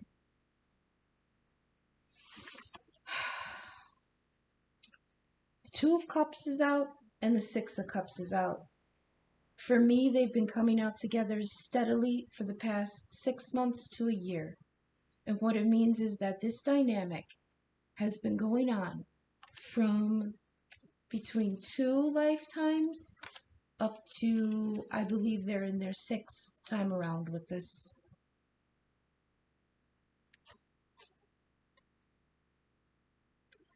It's a burden. It's like every time it comes around, someone's not ready. Either or both of them, they're not ready for it. And then they have to walk away from it and deny it, acknowledge it in their hearts, but not be able to say anything about it. And the betrayal of the life that they made is that they are not who they are meant to be. Because they cannot acknowledge this damn Six of Cups. This is I heard that dumb song by Lifehouse from the 80s, Love of a Lifetime. That's what this is. But they're occupied right now with something else. They can't move on. It is impossible to move on from what they built to acknowledge this Six of Cups. But yet, they can't move on from that either. They're stuck. They're stuck and bound and tormented. And the Four of Swords is usually a card of healing, but there's no healing in this card. There's only sorrow and regret. And it was impossible to do either one. They couldn't move on from what they built in order to go towards the Six of Cups, but they couldn't move on from the Six of Cups in order to be completely present in what they built. Do you know why? Right here in the Ten of Cups, the masculine isn't even there. So let's continue, please. Clarify the Nine of Cups on courage. Transmutation of fear. In order to get the Nine of Cups, please clarify. That's too many. Not taking 2 at a time. Please clarify the Nine of Cups on the Singer of Courage. Clarify the Nine of Cups on the Singer of Courage, please. The Eight of Cups, walking away. The walking away card. I can't look at this. It's 9 of Cups, then he takes 1 cup and he walks away, leaving the 8 cups. He's taking that Ace of Cups. Oh, this is taking all of his strength and courage because it's transmutation of fear. So whoever this is for, masculine or feminine, if this right here is the beginning of them breaking away from this, it took so much energy to transmute that fear into courage enough to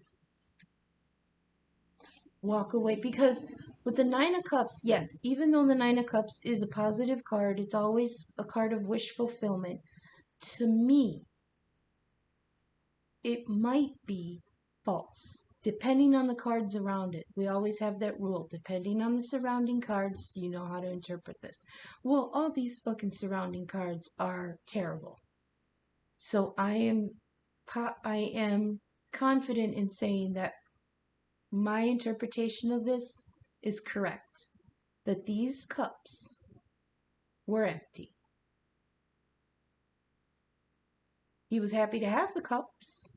He was happy that all these cups were there because there was the potential of them being filled. But it took everything for this person to gather up their strength and walk away from what was perceived to be all of his wish fulfillments. Take that one cup and walk away from it all.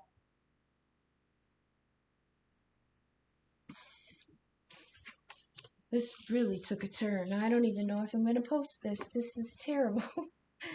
Please clarify the King of Swords, the analytical evaluator on this Lady of Harvest. So, Lady of the Harvest, this is a completion of the cycle. This is a completion of what was growing. I feel like this is like after 7 of Pentacles energy, waiting for what you invested in to come to fruition.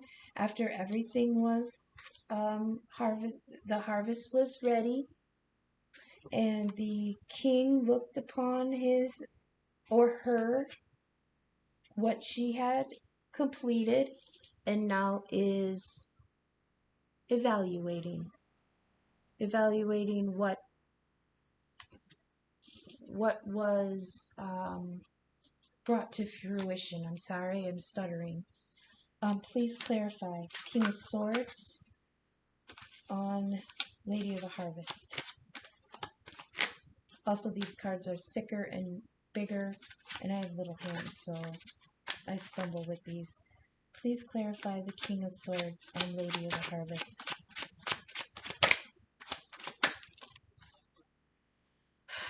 Okay, so we've got the King of Swords, but I'm not taking that one. And we have the Nine of Swords. Go figure. The Nine of Swords. After everything was said and done, and the king looked at what he had made and evaluated and passed judgment, I feel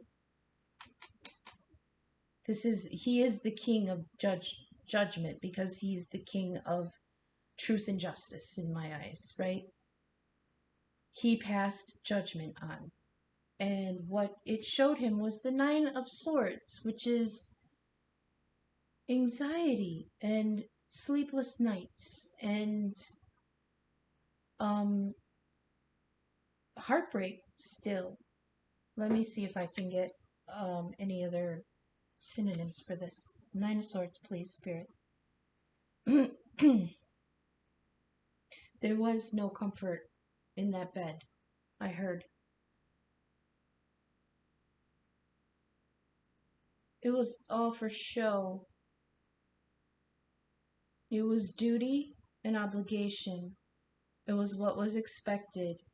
He is the Queen of Wands up here, being like the perfect parent and the perfect mate and the perfect spouse, and everything was hard work, but he did it. But what I heard here with the Nine of Swords was there was no comfort in that bed. There was no rest.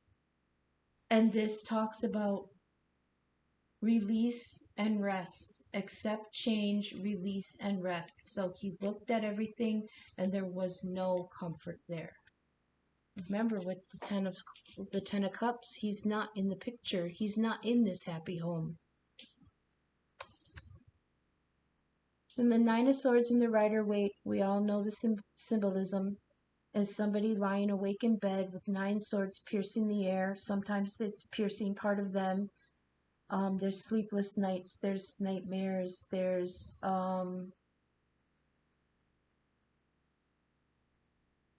I see someone sitting on the side of their bed with their head in their hands. There may or may not be someone else in their bed with them, but their back is turned to them because, like I said before, what I was getting was there is no comfort in this bed.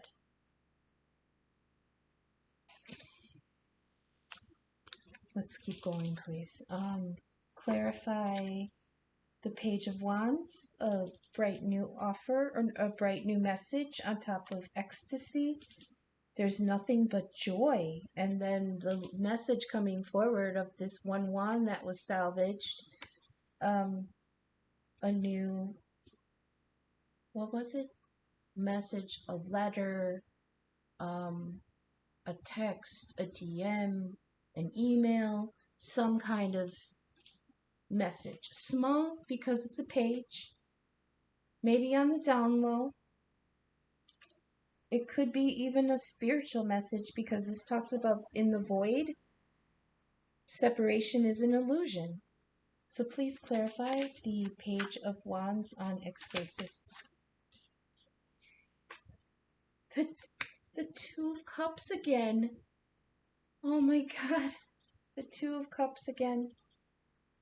This is beautiful, though, because even though I feel like with this stack, with the Two of Cups that came out here, it wasn't able to be taken.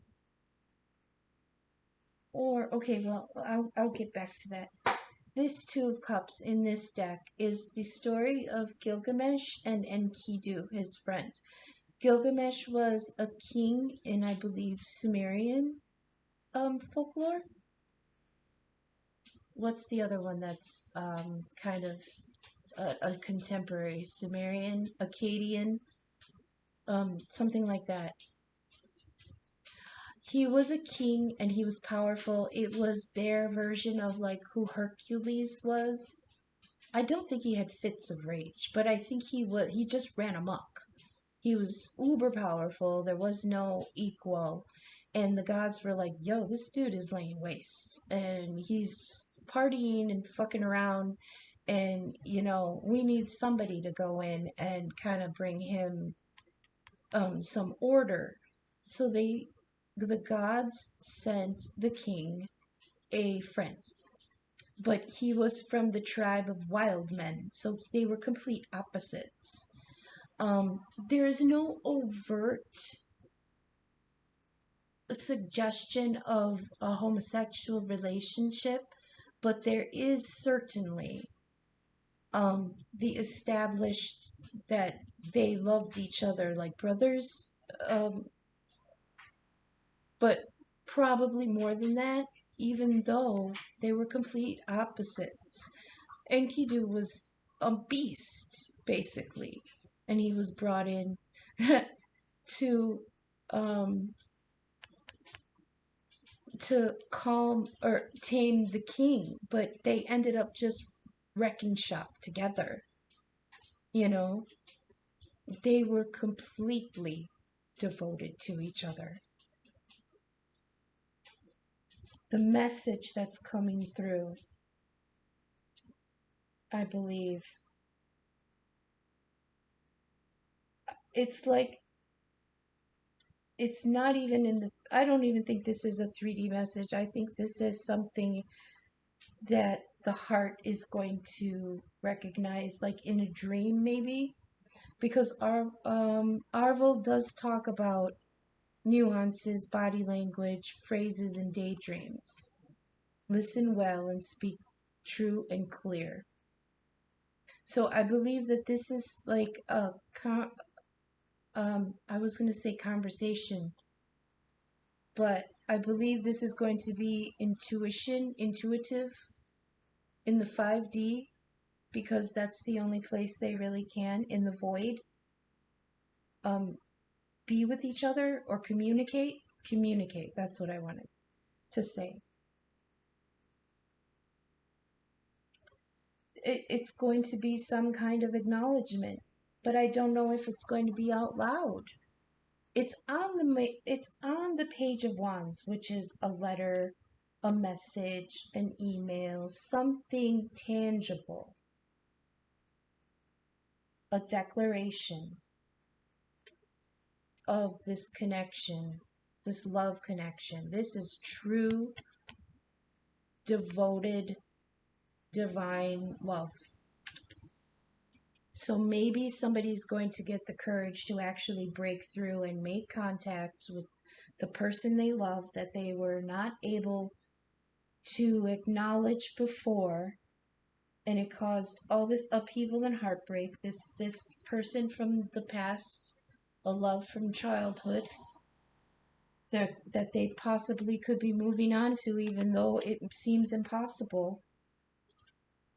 Walking away from what was perceived to be a Nine of Cups, taking one of them and coming forward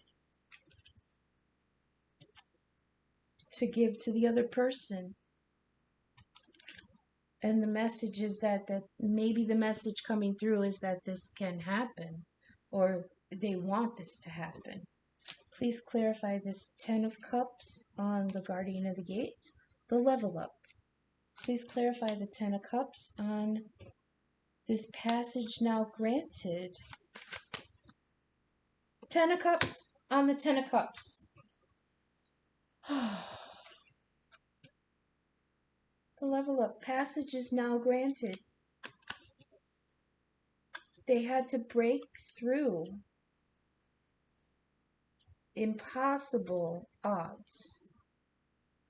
They had to level up themselves, transmute all of their fears and all the whisperings and all the obstacles and all the burdens, all the codependency.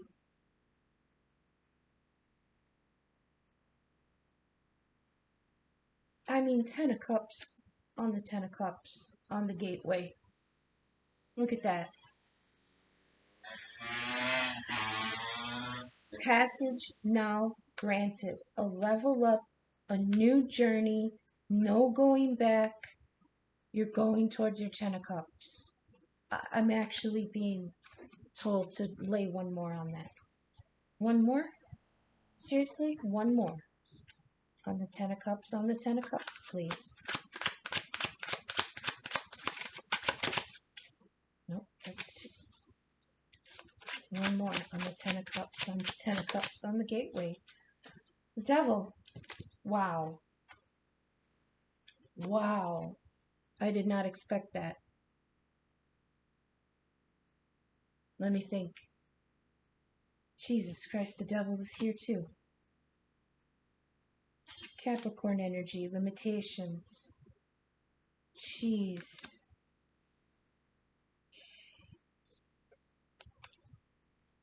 It's like, I have no resolution for this reading. I really don't.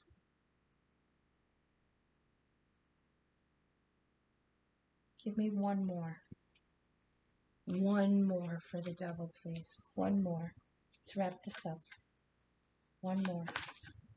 Because I think I know what this is saying, but I want that final page. What's the Devil on the two Ten of Cups, please? Clarify the Devil.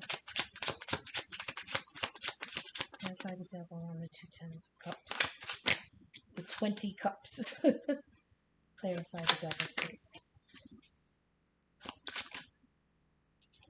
The Hierophant. That's the divine contract. Okay. This will happen. Whoever this is for is going to move on. It's not going to be easy. There's going to be shattering of an old way of living. There's going to be... I didn't get the Eight of Swords, which is good. Bound up in their heads about it, that we didn't get that. That's good. But we got the Nine of Swords, which is just torment and anxiety. This is going to happen, but it's going to break what was already established. So with this last stack, the guardian of the gate. The passage is now granted to go through with this Two of Cups. And the Eight of Cups over here with the Two of Cups to make this Ten of Cups. Okay? The way is no longer barred to go through. However, with the Devil here, signifying there's still karmic codependency here. But then the Hierophant comes out. The Hierophant is Taurus proper. It began over here with Justice, which is Libra, and it ends here with the Hierophant, which is Taurus. So even though a lot of this doesn't resonate from my perspective, I'm going to venture to say that Libra and Taurus are at play here. The Hierophant is divine law. It can also be earthly law, the church, the government, law enforcement, the justice system. It's those higher institutions that make rules for our life, but it is also the higher court, the court of heaven, divine law. And there's a divine contract here. Oh, okay. Two sets of 10 of cups. There's two contracts here. He's still bound to one of them. But he knows that the other one needs to be acknowledged and fulfilled because he's receiving that information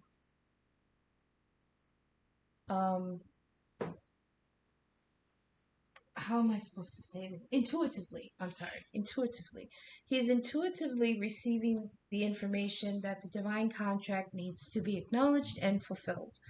Oh, God, it took forever. Oh. Give me a moment because I have to adjust how I'm sitting because my back is hurting. Because this is 2 hours again, and I apologize, but give me one more timeout. Okay, thanks for your patience. I am back. Now, let's address the bottom of the deck. Queen of Cups, again.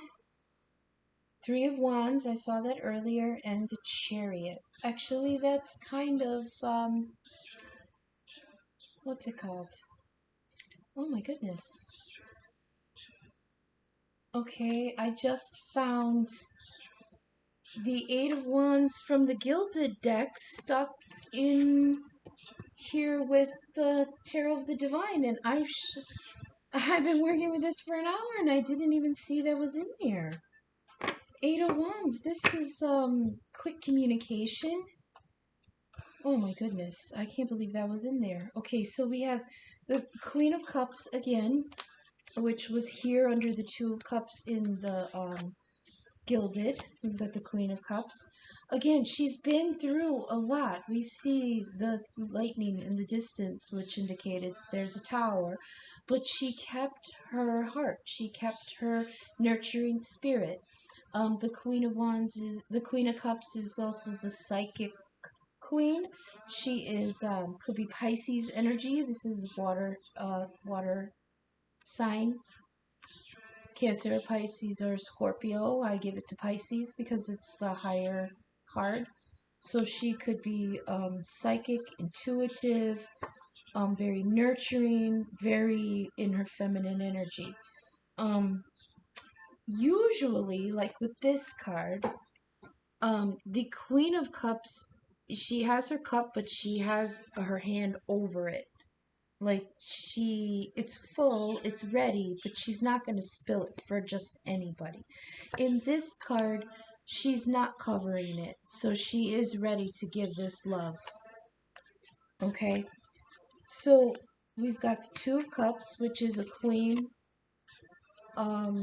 in her intuitive strength, her nurturing aspect ready to give her cup. The Three of Wands, I'm not sure of this myth, but I know the traditional Three of Wands is like a card of waiting. But in this card, it's like she's not waiting on anything.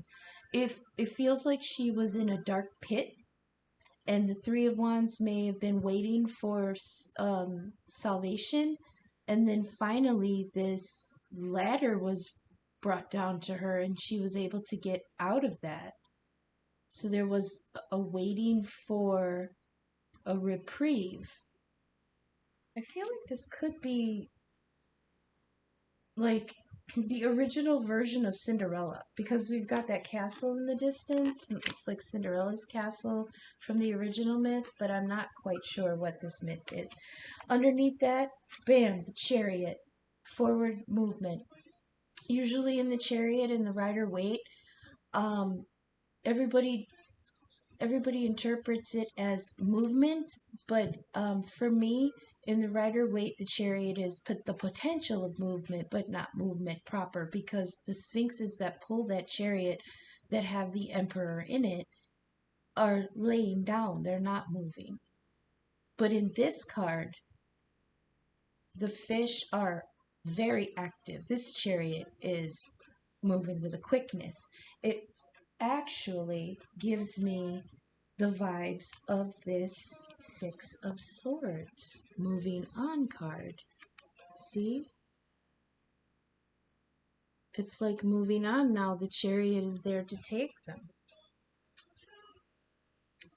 Okay, so, and then I have to add this because it was in the deck and I didn't see it until the end. The Eight of Wands, which is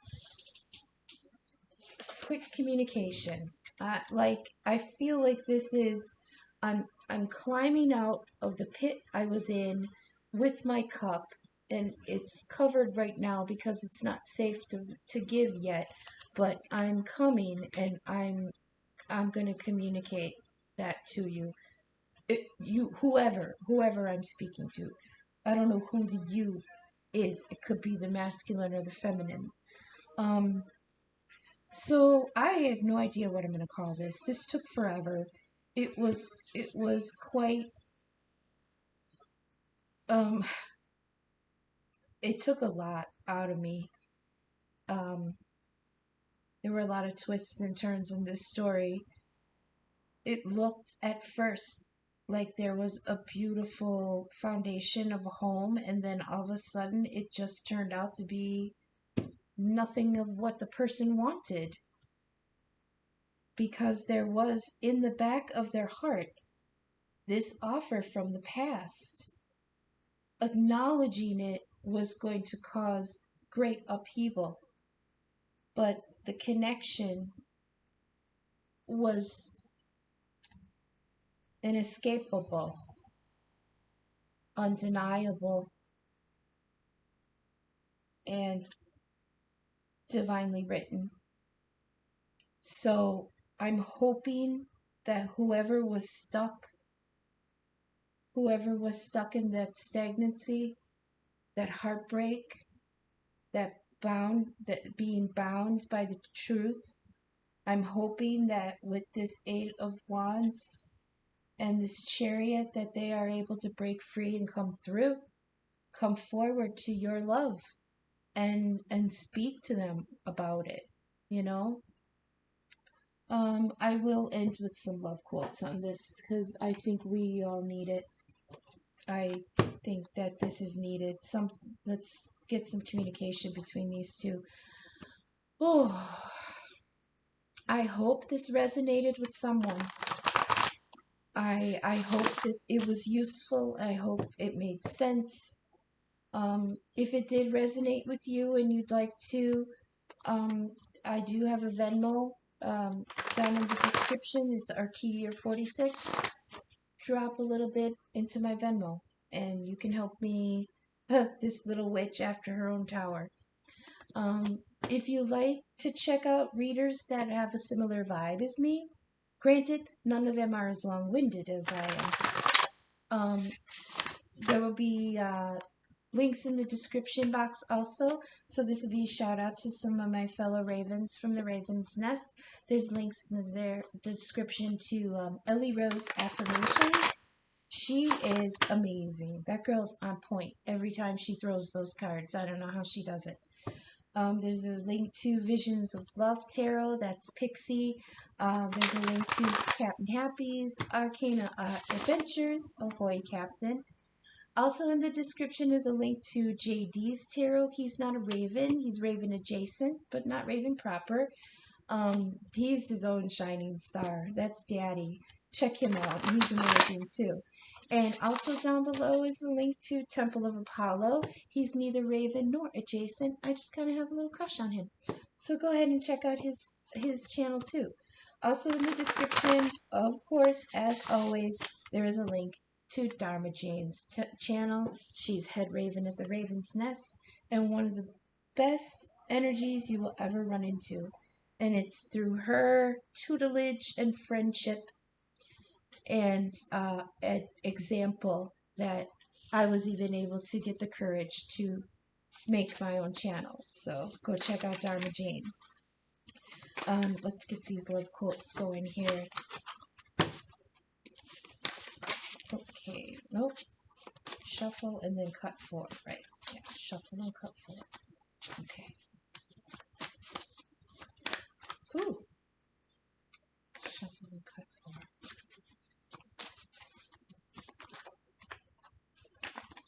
Okay. 1, 2, 3, 4. Okay. Oh, it's a song from Adele. Okay, what is this from? I don't remember. I know you haven't made your mind up yet, but I would never do you wrong. This one is when you left, you took so much of me with you. That's, I believe, from the feminine. Oh, and here's his answer. Can you ever forgive me?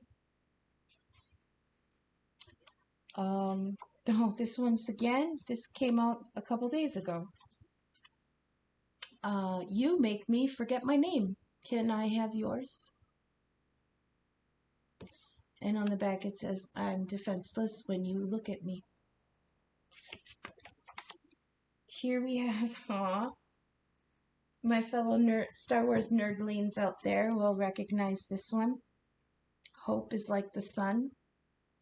If you only believe in it when you can see it, you'll never make it through the night. From Princess Leia. And on the back is, it's from Love on the Brain by Rihanna. And if I can get the melody in my head, I'll sing it, but I'm no Rihanna. It says, no matter what I do, I'm no good without you, and I can't get enough. That's to you, Divine Masculine. So this was really heavy, and thank you for sticking with me. As always, join us on the Raven's Nest Facebook group. I am not the administrator there. That was started by Dharma Jane, but I am a member. Go over there and catch the fuckery because the mayhem continues. Thank you so much for watching. I'll be back in a couple days to again get in touch with the energies in the collective. Until then, as always, use and remember your safe word. Bye, everyone.